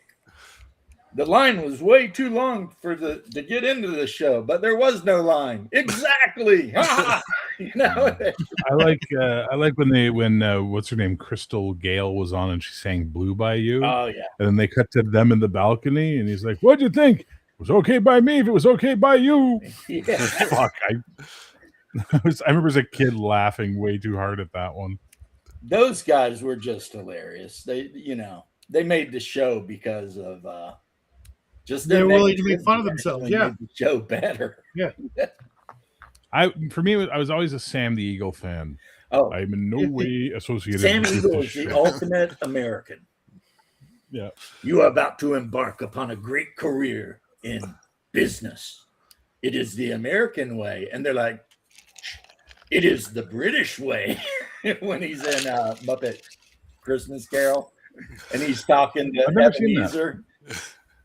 I've never, and you can laugh at me all you want as a Gen Xer, never seen any of the Muppet movies. The first one was great. The first one was good. I enjoyed the first one. Some of them are not so great. Someone said, because what's his name? Michael Caine was in one of them, right? Michael Caine was in Muppet Family Christmas. Right. So they say And that how the he difference played between that straight. well, what they said was Michael Caine treated the Muppets like they were other actors when he acted against them. Yep. Whereas in Muppet Treasure Island, Tim Curry pretended he was a Muppet. And it's funny that you have mentioned two of the best 3 Muppet movies right there. The first What's the other Muppet one? movie, Muppet- where they're just trying to get to Hollywood, is good. The Muppet Treasure Island with Tim Curry, amazing. And the Muppet Christmas Carol with Kane, amazing. I mean, just all the Okay, way I'll watch all 3. Doc, that's what we're gonna watch this. We're gonna throw them on there next next Saturday. We're gonna watch the Muppet movies. Oh, you'll That's like cool. them too. And like you said, you've got this great British actor with so much gravitas, right? Freaking Michael Caine. And I don't know how he keeps a straight face, but he I had a plays friend of that mine shit like that's why he's such a great actor. I had a friend of mine who did a really good Michael Caine voice, but his cadence was all wrong. So I had to sit him down. I went, when you are doing Michael Caine, the secret is to break everything up into 2 to 3 words. He's like, oh yeah. Then he started doing it. It was like, holy fuck, it's Michael Caine in the room with me. This is great. I love Well, I that mean, he'll the be in first absolutely anything, no matter how garbage it is, but he never phones it in. Top Nope. shelf performance, no matter how shit. Well, I saw him it is. interviewed years ago. It was on remember what it was? I think it might have been the Jon Stewart's original talk show or something like that, or it might have been Dennis Miller. It was one of them in the late 90s. He was interviewed, and the guy said to him, he said, why do you do so many garbage movies? Like, why is it like you do a lot of bad movies, Mr. Caine? He's like, you need to understand that when they hand me a script, I read it. If I don't hate the script and I say yes, all the wardrobe people have a job, all the lighting people have a job, all the makeup people have a job. So I'm employing them by saying yes. And I was like, oh, fuck. My opinion of Michael Caine through the roof at that moment in time. To see the man who has that much fucking awareness outside himself of his impact, that's impressive. You know, that's impressive. And the other guy who's like that is John Rhys Davies. Really? Yeah, he's the same way. He'll just do movies because he knows if he says yes, people are going to get to work and feed their families and be able to have And a Christmas bunch of presents. Brits and shit are gonna get money. Yeah. So I got to respect those guys, you know? See, my Because I'm that kind of absolutely guy. When I'm on brings set, I don't hang out with actors. I hang out with the crew because it's way more fun. and Right. always brings his A game, no matter what it is. Mhm. my favorite. He made the parts of Jaws 4 he's in are watchable. Mhm. I still love his comment. I've heard it's a bad movie. I have not seen it, but I have seen the house it bought. It's very nice. Well, I mean, the first time I ever seen Michael Caine was Zulu Dawn, I think. Oh wow, that's going back. That's it. And Yeah, he was a great movie. not even the main character. He was a secondary character. The lead man was some other guy. I don't even know who it was. Yeah. But yeah, and it had all the Zulu. They actually went and got a bunch of Zulus to play the Zulus. And they're all doing that chant, you know, that oh, you know, and you've got this 100 British guys in this little rickety place trying to hold off like 2,000 Zulus or something. That was a good movie. But I'll tell you what, Michael Caine and Muppet Family Christmas is amazing. Amazing. I'm just looking through, and I think the first Michael Caine movie I ever saw, and you're going to love this, was The Man Who Would Be King. with Sean Connery. That was Him a and good Sean movie. Connery going up the Khyber Trail. Yeah. You know who? What other movie he was in that was really good was Secondhand Lions. And A Bridge Too Far. He was in A Bridge Well, Too of Far. course, A Bridge Too Far too. Well, in fairness, everyone is in a bridge too far. Elliot Gould was in A Bridge Too Far. Everyone in Hollywood was in A Bridge Too Far. They were Great importing movie. people from One of the everywhere great to war be in that movies. movie. It I mean, bombed because you had it was literally an Allied defeat, but was Clint Eastwood in it? I think he was. no, I Clint think Clint Eastwood- Eastwood was like one of the only serious. Sean stars that Connery not- was in it. Sean The, Connery. Sean was the in one it. guy who Gene always played in Wilder. westerns, but this time decided to be Polish was in it. Ryan O'Neal was in it. Robert Redford. Who else?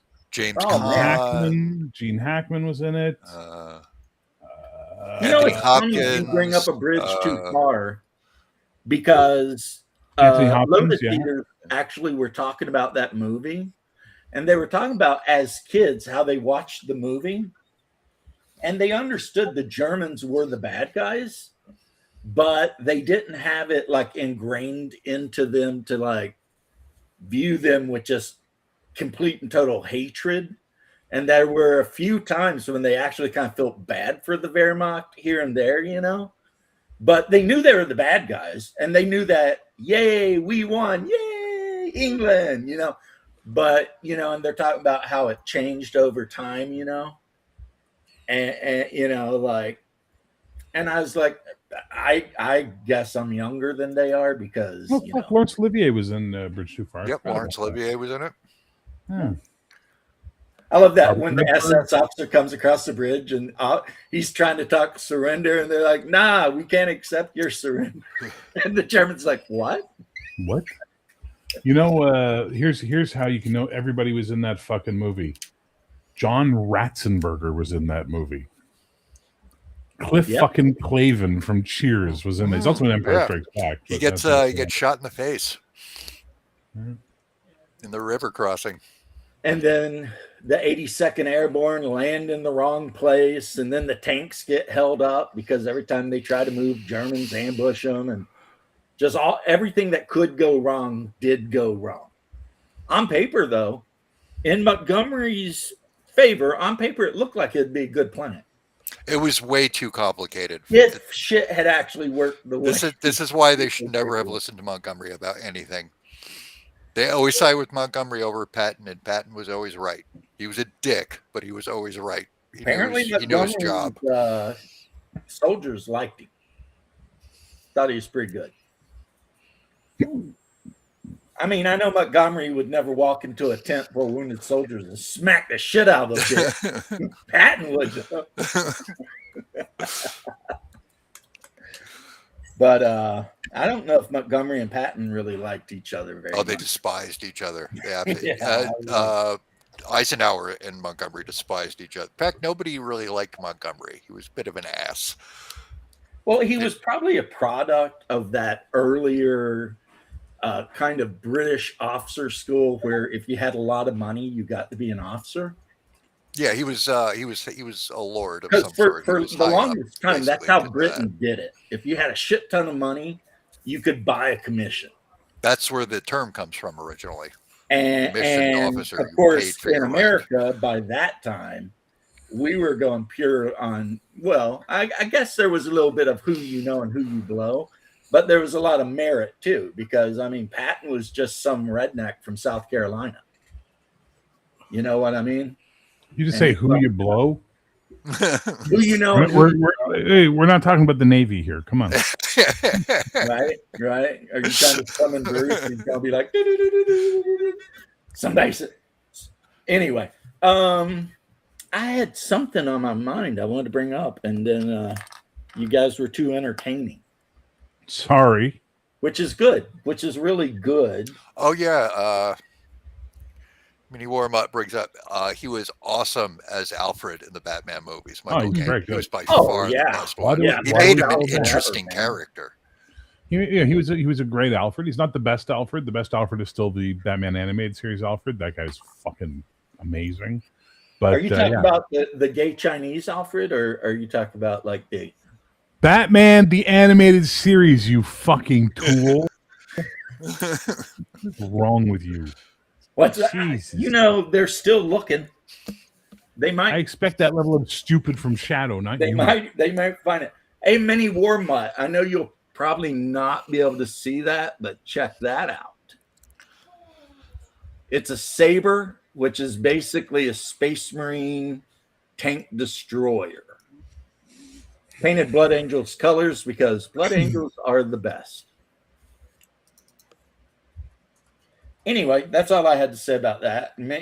I've been watching Minnie Warmuth forever because he used to do tons of. I think Minnie Warmuth used to do a lot of Oathmarks stuff and all that kind of stuff. You know, Frostgrave and he paints miniatures. So you know, Cool. Good stuff. Not maybe everybody's cup of tea, but stopped by last night. The new scale for Epic, which is Legions Imperialis, is like 8 millimeter ish.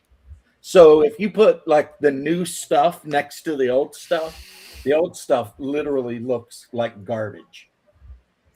But it is what it is. You know what I mean?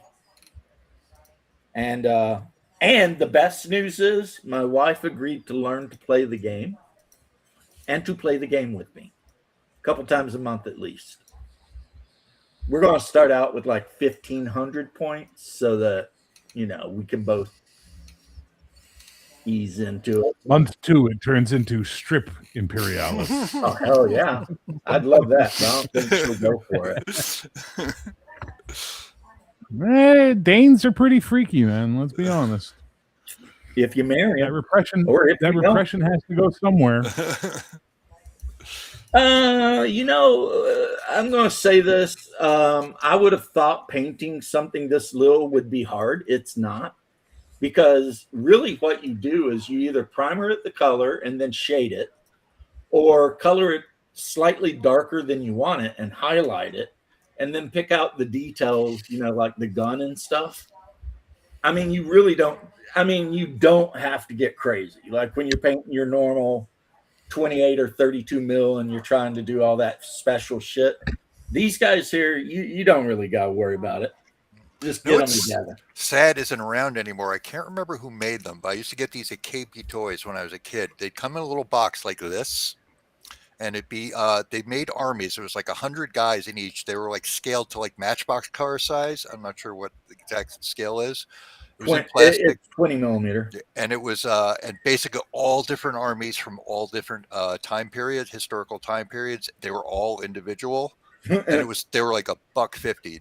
That would be like amazing if you're into like miniatures gaming now, because they were just sold as toys. Yeah, like any army from any period.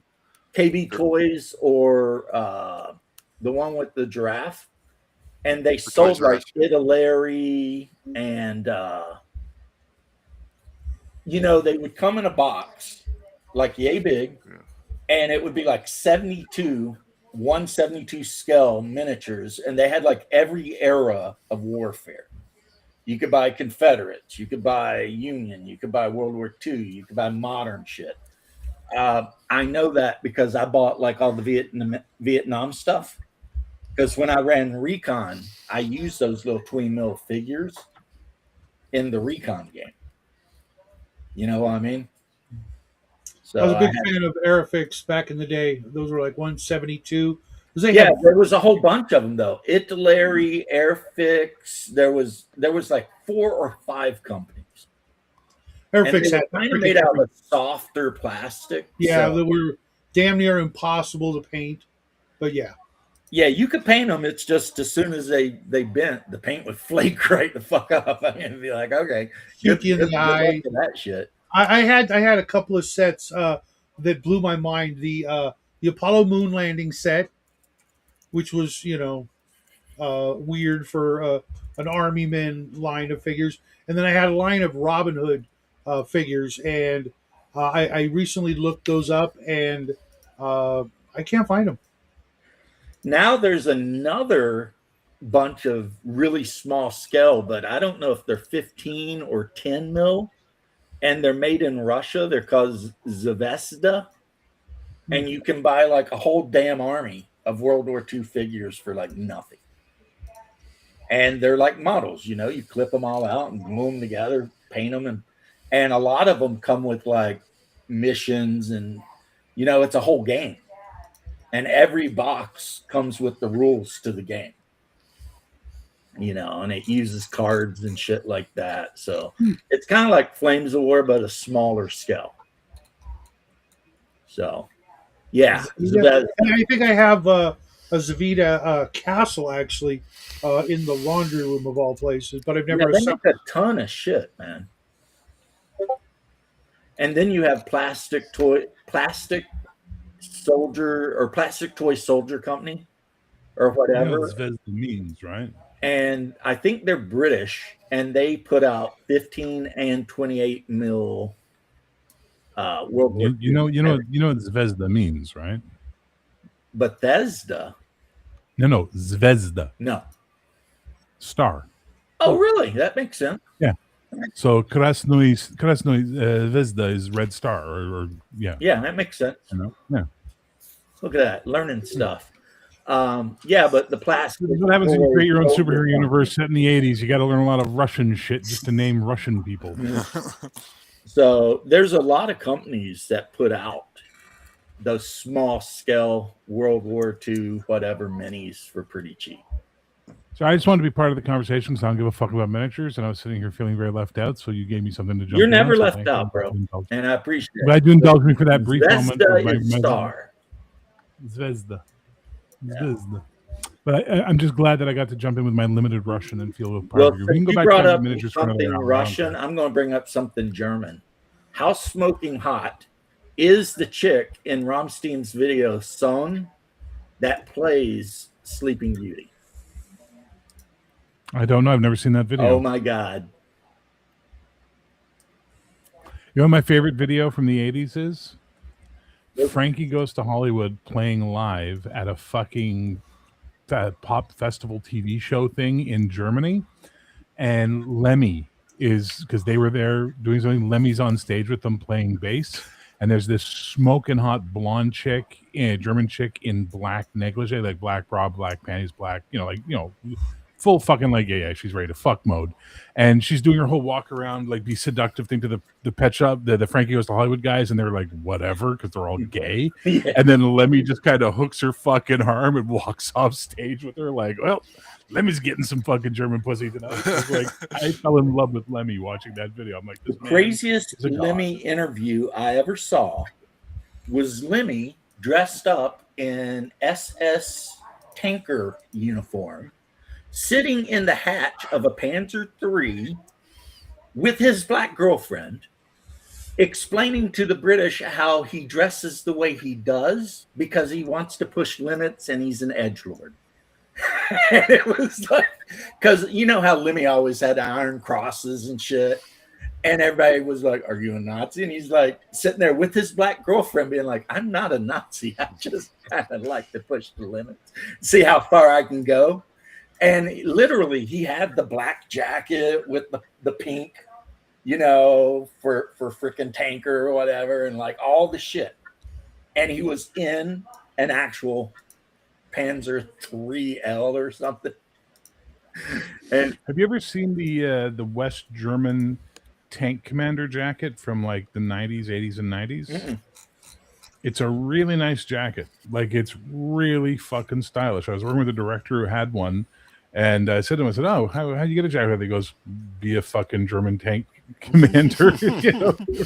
I'm like, you were a German tank commander? He goes, yeah. Maybe you're Jewish and you're from Israel. He goes, I lived in Germany first. Then I went to Israel. I'm like, fuck, that's fucked up. But yeah, okay. To this day in Germany and in some units in America, Panzerlied is the song that the tankers sing. Except in America, we do it in English. Gents, I got to go. It's dinner time, and I got a game right after. So enjoy the rest of your evening. I will see you guys tomorrow. What Rammstein video was that, James? Son, SONNE. It starts out with them counting down. Ein, Schwein, Tres, or treble, or whatever. 4. Sieben. 8. 9. Yeah. I'm just waiting to see this chick.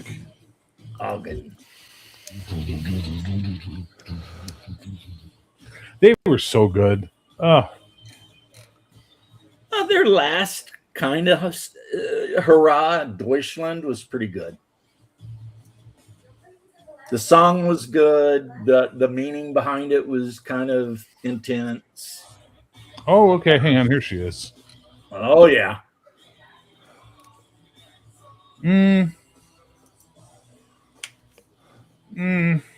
She's cute. Really? She's got that mannish face that I can't, like her the big jaw. She's a Russian supermodel. Well, she's got a big fucking jaw. Okay, I hate to break the news to you.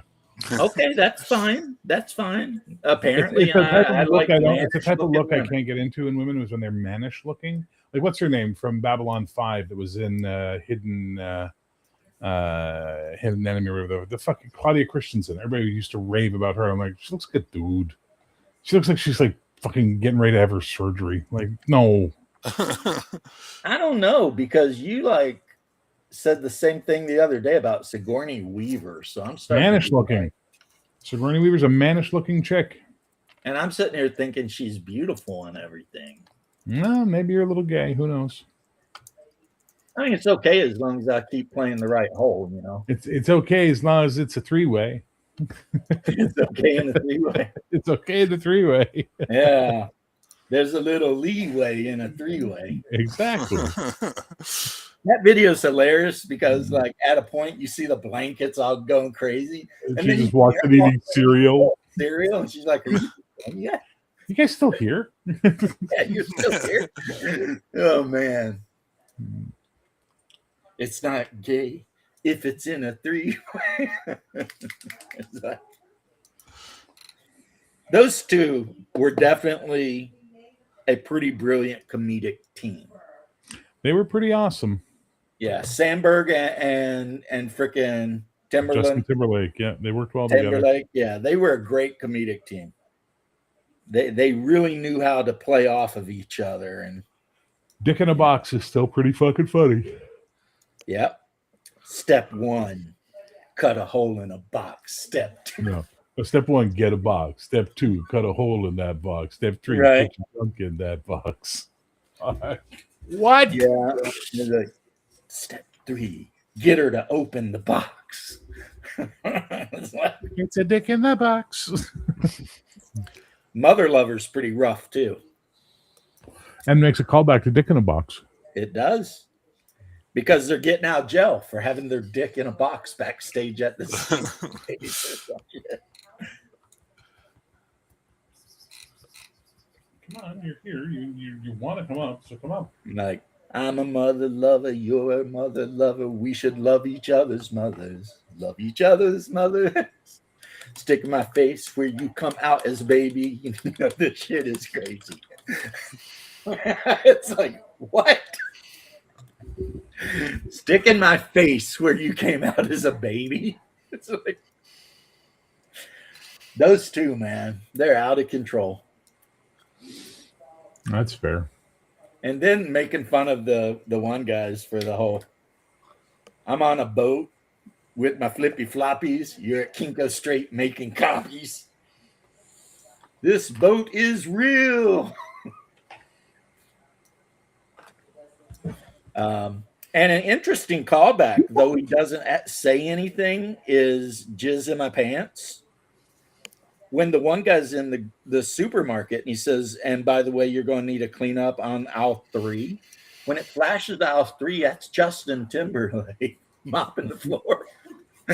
He's all pissed off mopping the floor. Like, my favorite one is It's Gonna Be a Great Day, where it's him just doing coke and walking down the street, getting faster and faster as he sings. Yeah. And then the dancers touch him and he flips out. He's like, don't fucking touch me. Okay. And there's a bump and he's right back into it. Because we're in the Matrix. Yeah. And then, of course, throw it on the ground. So I threw it on the ground. I don't need your free hot dog. I'm an adult. Yeah. I can buy my own. Adult. This isn't my father. It's a telephone. So I throw it on the ground. Just like, and then he went, and I think it's Wade Wilson and the guy who played Frodo eating dinner at a restaurant. And he goes in and F's with them, and they run him down and hold him down, and they like use a freaking stun gun, and they're like, they stun gunned me, they electrified my butthole. You know, he's going, and the whole time the Frodo guy's just like egging it and Wade Wilson is just, or Ryan Reynolds is just fucking lighting him up. I was a big fan of him and Bill Hader's Laser Cats. Every time they pitch Laser Cats to fucking to Lorne Michaels. Yeah. And then they had Sigourney Weaver in it one time. Hey, I'm down if Sigourney Weaver's in it. Call me gay all you want. I don't care. Sigourney Weaver in a 3-way. Oh, look at that. That's a rarity. A rare Pokemon has appeared. Yes. The skittish one. Yeah. The downstairs neighbor, the landlady, she turned on her industrial vacuum cleaner to vacuum the stairs, and this one shot like a fucking bullet under the couch. Yeah, my dog acts like he's been like tortured in a Vietnamese POW camp every time I vacuum the floor. Mow! Did he mow? Mow! Did he mow? There, he's like on the couch, just like. What's up, Misty? You pretty boy. What a pretty boy Misty is. He's so pretty. He is a pretty boy. Caesar. All right, that's enough of you. Bye. Doc, I'm doing a radio show tonight if you want to stop by and make obnoxious requests. All right, sounds like fun. Well, the other one you did was pretty good. It was like medieval 80s ? Or something. Oh, the Fantasy Friday, yeah. Yeah, that one. There's also a couple of them where I've done some readings where like I'll interrupt it and do a reading of something, like an article or the first chapter of one of my books. It's fun. Yeah, I was like, oh, look at this. Bears on. So I played Ark and got every single one of my dinosaurs killed while listening to Medieval Fridays because, Fantasy Friday. Well, sorry about that. Didn't mean to get your shit killed. Oh, it wasn't your fault. It's like I saw the glowing red alpha raptors, 2 of them, and I thought, well, what'll happen if I shoot these guys with crossbow? And I found out. They charged into my little encampment and just killed everything. But then I killed them while they were busy, like eating the dead bodies of my dinosaurs. I ran through the roof of my house and just shot them until they died. What are you doing, Doc? I'm editing. Editing. What are you editing, Doc? The new game. It is just about done, actually. Although I'm thinking I'm probably not going to release it for a full year just because Blood and Iron just came out, or maybe 6 months. 6 months will probably be fine. Maybe 6 weeks. Yeah, tomorrow, whatever. It could happen. And I have 2 more game ideas lined up that I want to do. I want to do my post-apocalyptic game, and eventually I want to do my sci-fi game, which is based on my novel series, which hopefully will come out as soon as I get back to work and have money to buy ISBN numbers. ISBN money. Cool. I've been a writing machine. Obviously. No job will do that to you. Yeah. Well, I wish.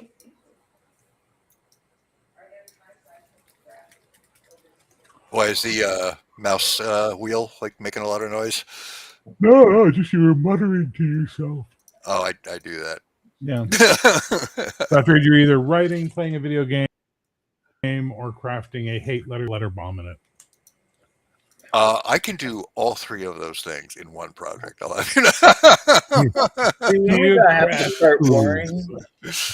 We only got to start worrying about that if he's like, hey, guys, you'll never guess, but I bought this beautiful cabin like deep in the woods of Montana.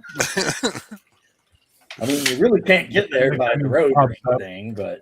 Then next time he pops up, he's got like a satellite feed internet connection, and he's in an empty room with a bare bulb over his head. It's like, oh, God, oh, God. I installed my motor so it keeps swinging back and forth all day.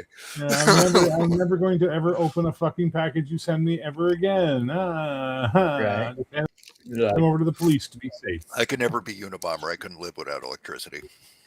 I'm a big modern baby that way. Yeah. Well, you're not going to be him. You're going to be your own version of it, the Flamingo Bomber. Yeah. Interesting. I have to think of some way to incorporate flamingos into bombing. James, it looks like St. Nicholas is a bit wonky on your wall, according to Dungeon Minister. You should go sort that shit out right now, sir. St. Nick down at the bottom is a bit wonky. Dungeon Minister's not wrong. But he's the patron saint of crooked paintings.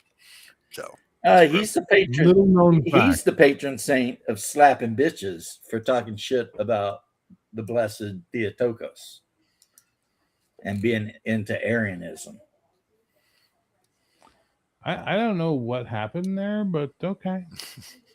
You remember earlier when I told you Arius? Yes, I remember now. I remember. Shut up, I remember. All right. No, that's not John Chrysostom, but I am super impressed, even though I know you had to get a degree to be a priest, that you, being non-Orthodox, even know who John Chrysostom is. Because most Western religious guys, you start mentioning like 2nd and 3rd century church fathers, and they're like, what? It's like, John Chrysostom, there's tons of people there. You can't get a lot of John Chrysostom's writings because he said some very unflattering things about some people who were involved with the crucifixion of this other Jewish guy. And so, it's kind of like the Gulag Archipelago and other books that he wrote. Not super easy to get in English because some of the shit that Solzhenitsyn said is a little bit, edgy, let's say. But yeah. But I am super impressed. And even, I knew you got a degree in freaking theology, obviously, because, you have to. I mean, in Orthodoxy, if you want to be a priest, you have to go to a monastery or something and get your a theology thing too. Yeah, a degree. A Santa at Denny's threatened to punch you when I was a kid. Little did I know how accurate his portrayal was. Yeah, right. Yeah, except this Saint Nick, as I'm sure you know, is from Anatolia, not Italy. There's a ton of Saint Nicks, it turns out, like lots of them. But that particular one was from what is now Turkey. But what were we talking about? Actually, we're talking about the fact that Doc Flamingo has got the writing bug and he's just cranking stuff out like it's his job. And because I haven't done it yet, I definitely need to say, so anyway, Hyperborea is awesome. Totally loving it. We almost went like most of a show without me bringing that up. I felt so good about it too. And I was gonna. That's the other game I want to make. I want to make a special game just for James called Baptism of Hyperonium Trench Tech. Oh my God! Just all the things I love in one game. But who's your target audience for this product, James? Well, you saw the guy who makes all the memes on my channel had that thing, and it was like a Muslim call to prayer, but it was me. And I'm like, he's yelling Hyperborea. And it's like James calls the faithful to prayer, and all the guys are bowing. It's like, in the last one, Bear got lucky because he's no longer wearing a big Ushanka with a cat hiding under it.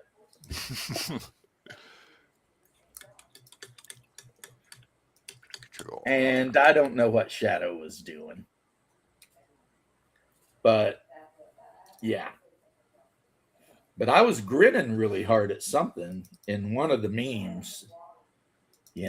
I think me talking about Hyperborea has become a meme just by itself. It's taken on its own life. Really? You think, huh? Well, when people start doing like memes on the fact that you talk about this thing, yeah. Crazy how that happens. Well, I've never even talked to the guy who like made it much once, and he seemed cool. So I kickstarted the whole program. But I haven't talked to him since then, and I talk to Alexander Macris probably a couple times a month. He's agreed to come on the show and let me interview him and stuff. I just never do because I don't even know what I'd ask him anyway. Me and Alexander Macris are like Christmas and Easter friends. Like when Orthodox Christmas comes, I wish him Merry Christmas and everything. And then when Easter comes, you know, I wish him Happy Easter. And that's kind of the end of that, you know. Really. I mean, that's all I got to say about that. Pretty much. I mean, it's like the guy is a genius, and I don't even know what I would talk to him about. You know what I mean? That's like a box of miniature parts. You never know what you're going to get, but you got to build something out of it. Yeah, that's pretty funny. I can tell by the way you chuckled and laughed and held in your guffaw. I did, though. You see what you do to him, Dungeon Minister? You see what you do to him? Every time you come around, he gets all super serious and he takes everything. No, he feels like God's representative is judging him. Well, I mean, you need to meet the man. Once you meet the man, he becomes a human. It's great. I know he's a human. I've known Dungeon Minister for a very long time at this point, kind of, sort of. Sure. Like online, and I think I actually interviewed him once. Unfortunately, I deleted that video because I'm an idiot. So, yeah. Yeah, I believe that with Larry Elmore, for fuck's sake. No, it's not like I'm being that way, except you are right. I kind of am being that way. Jesus Christ, you're schizophrenic. No, it's like, okay, he's a priest, right? Not like I'm being that way, though I am being that way. Like, Jesus, man. Well, I mean, he's a priest, so of course there's a certain amount of reverence that I cannot help. Lieutenant Dan, Hyperborea. Even though he's not even in my faith, it's still like... There's a Hyperborea on the horizon, Lieutenant Dan. You know, if Lieutenant Dan had a Hyperborea book along with his hot Asian wife, he'd probably been even better than he was in the end, which is pretty good. He had magic legs, a hot Asian wife, and he was a multimillionaire. You got magic legs, Lieutenant Dan. Well, you know, Forrest Gump might have had a 70 IQ, but he listened to his mom, who said stupid is as stupid does. Stupid is as stupid does. And he didn't do anything stupid. That's all I know about that. My favorite part, of course, is the basic training part. When he slaps that freaking Garand together, and the drill sergeant walks, God damn it, Gump. Why did you put that rifle together so fast? Then he's just like, because you told me to, drill sergeant. And then the drill sergeant's like, Gump, I would recommend you for OCS if it wouldn't be a waste of such a fine enlisted man. You know, he's just going up, and then he's like, take that rifle apart now. And you just see Gump start tearing that rifle down again. I mean, he wasn't the smartest tool in the shed, but he was a good soldier. You know? I mean, he did what he needed to do. Yeah, best delete the evidence. Me and the Padre hanging out talking D&D. Because I remember I asked you like the 15 questions that I used to ask people about what your first game was and your favorite game and this and that.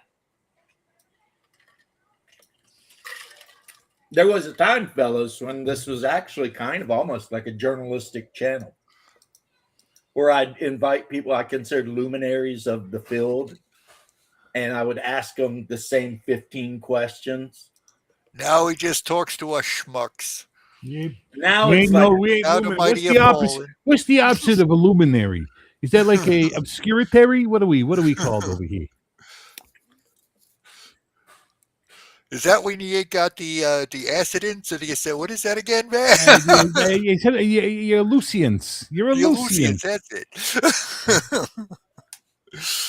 Yeah, sadly, the opposite of get down with the Lucians.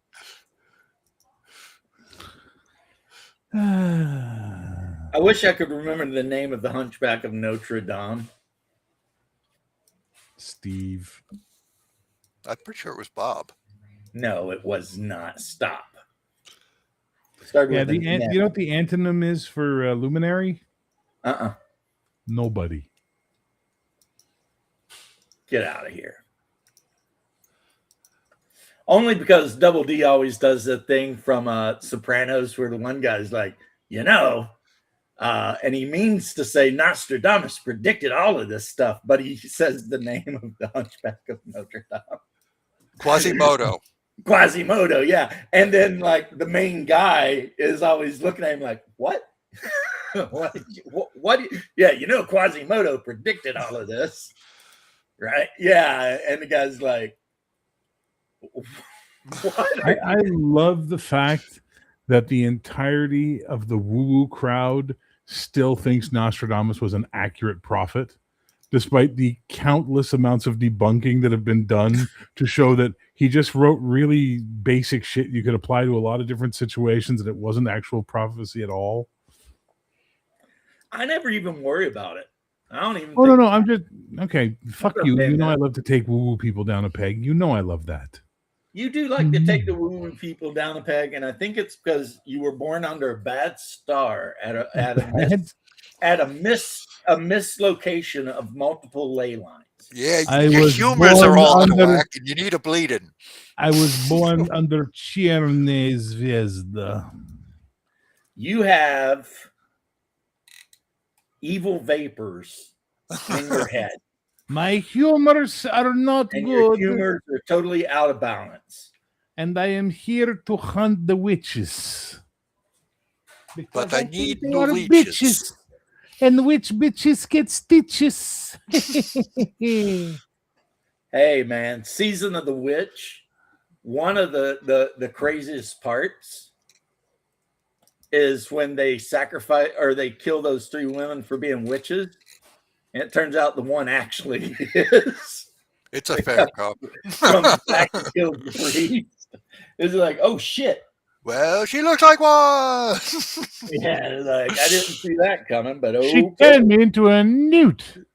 She turned you into a newt. I got better. Oh, here we go. For the Imperium, for the Empire. That's right. I mean, I don't know if Space Marines laugh, but they might. Space Marines laugh all the time. It's a humorless job, yeah. I mean, if you think about it, if you're a Space Marine and your whole deal is to like wipe out Xenos, and then you get on the battlefield and you're just running around wiping out Xenos, you might actually be pretty happy about it. Kill the heretics. Tee-hee!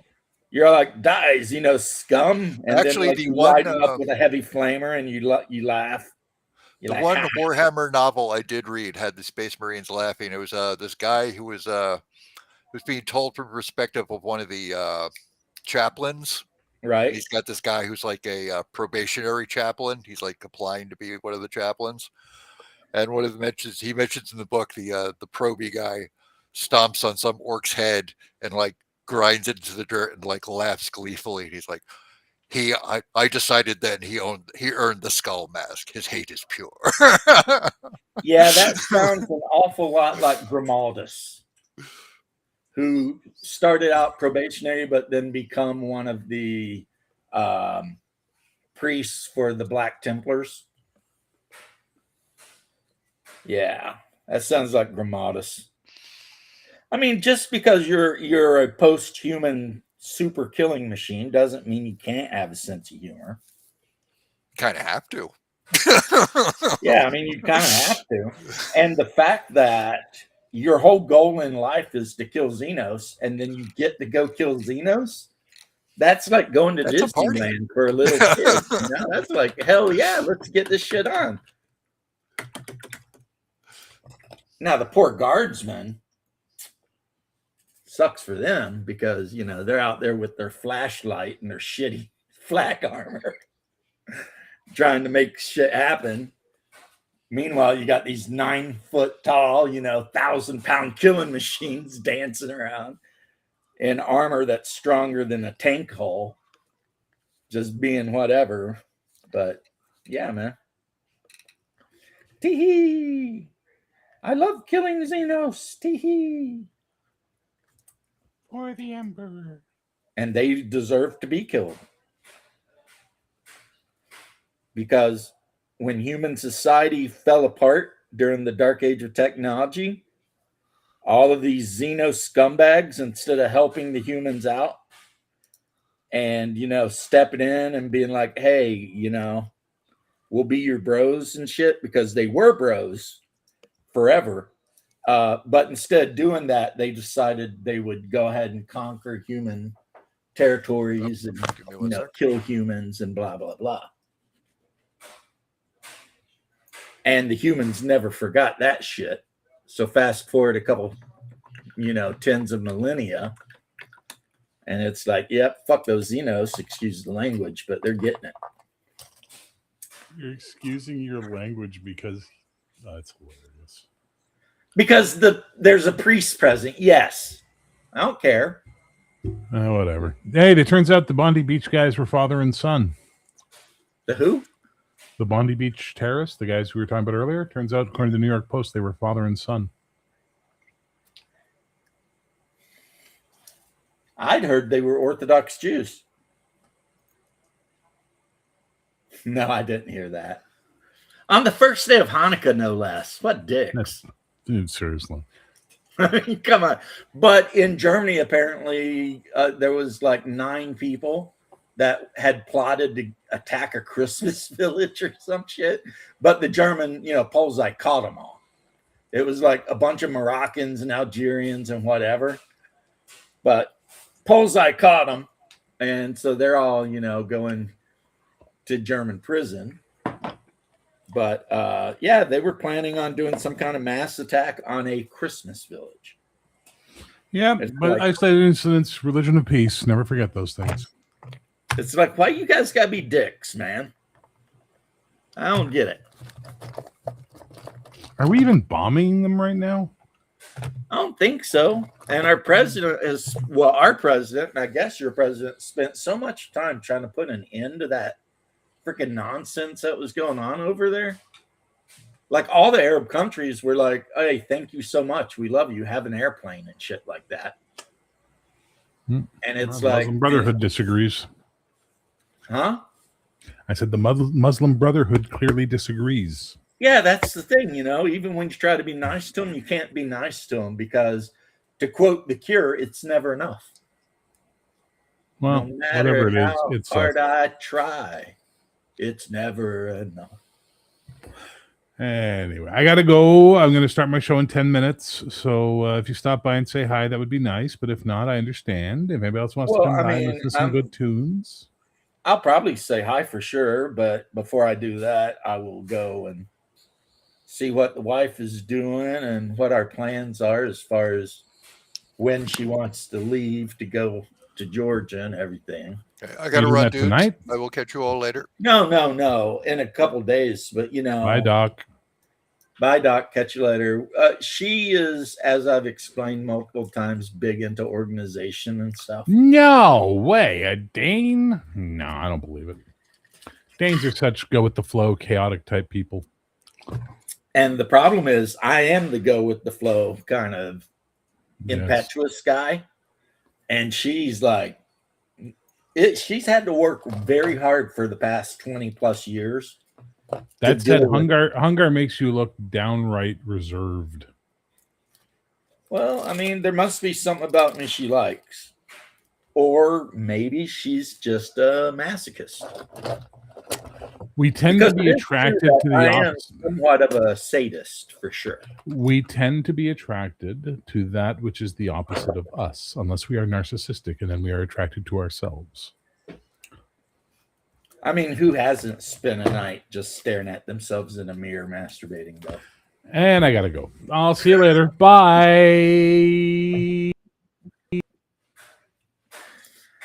No, I didn't do that, and you guys shouldn't either. It's a sin. But it's funny. And it is true that one of my favorite characters of all of cinema is Patrick Bateman. Even though I'm pretty sure maybe the only person he killed was the homeless guy. I'm not sure, you know. That's a weird movie. But yeah. Yeah. One of my other favorite characters from cinema is Pinhead.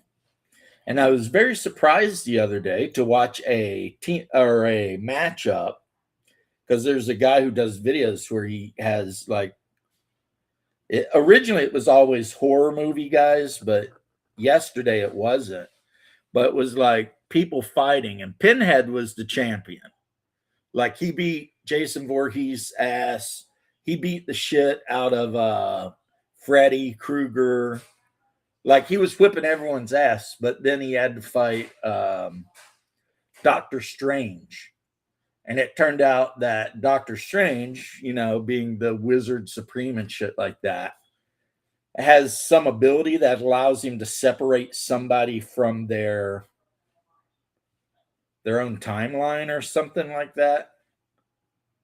And by doing that, he pretty much separated Pinhead from the Leviathan.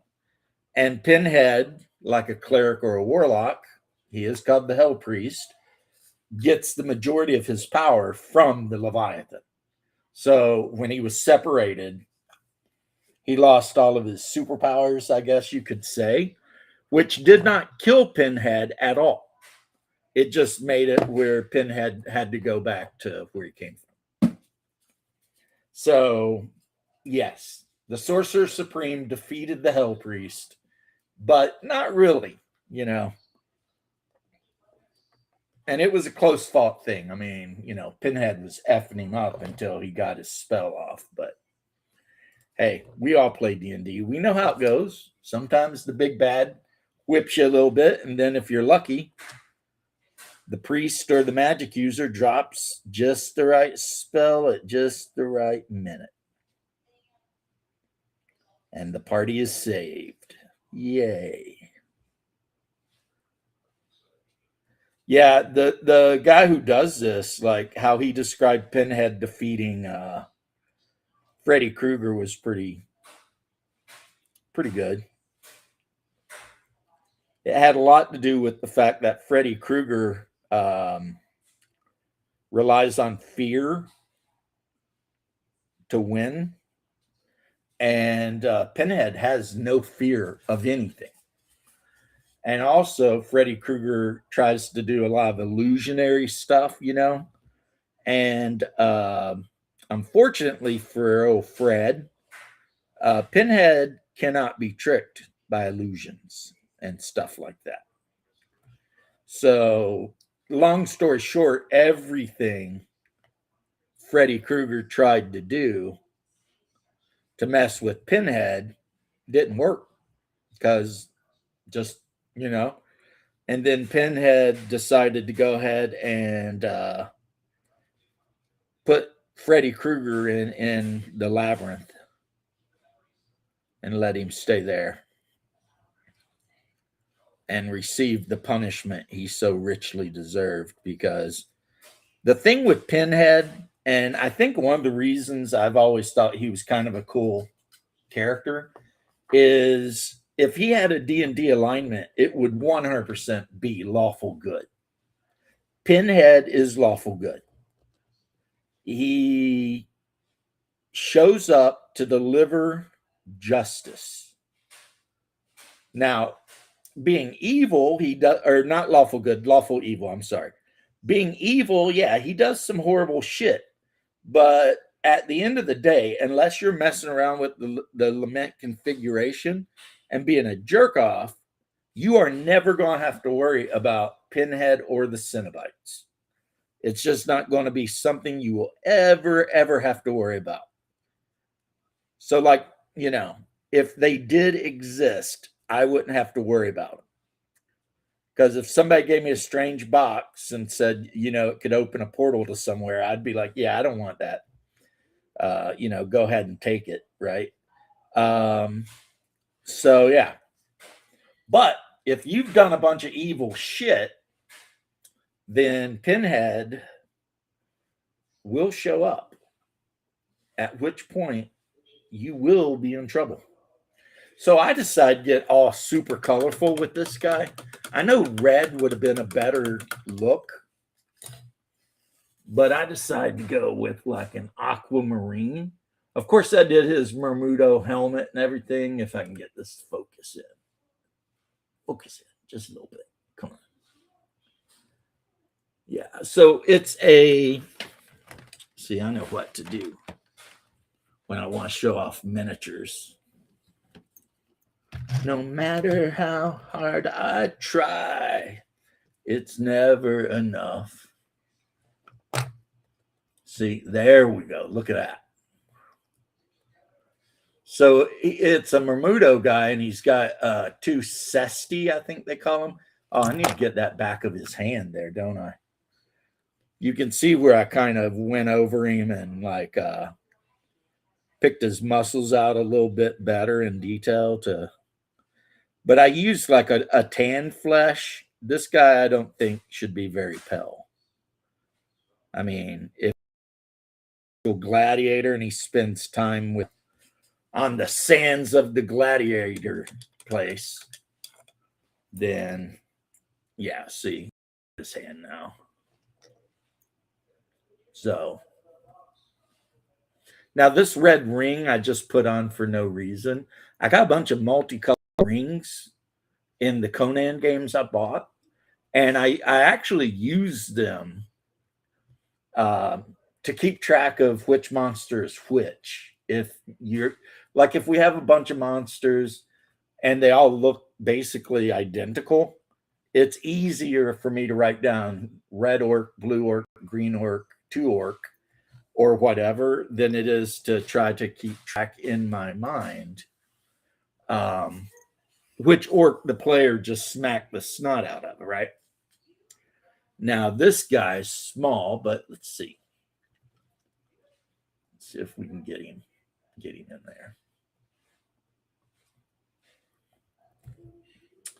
So that's a saber, which is a model of a Sikaris tank, except it got rid of the turrets and everything for like this big freaking gun, right? Now, I'm not completely done painting these because they have missile launchers built onto the side. You can just barely see them there. And I'm going to paint those missile launchers black. And I'm also going to paint that one space up here black, because that's a very Blood Angels thing to do, red with black, you know, trim or whatever. And then I will put some blood wings on it, the Blood Angel symbol, probably underneath the driver's viewpoint port. And it'll be ready to go. There's still a couple of them that I need to paint the engine hatches because, you know, sometimes you get in a hurry and you forget. But so you see how, I mean, that'll dry black, but that's what I'm talking about.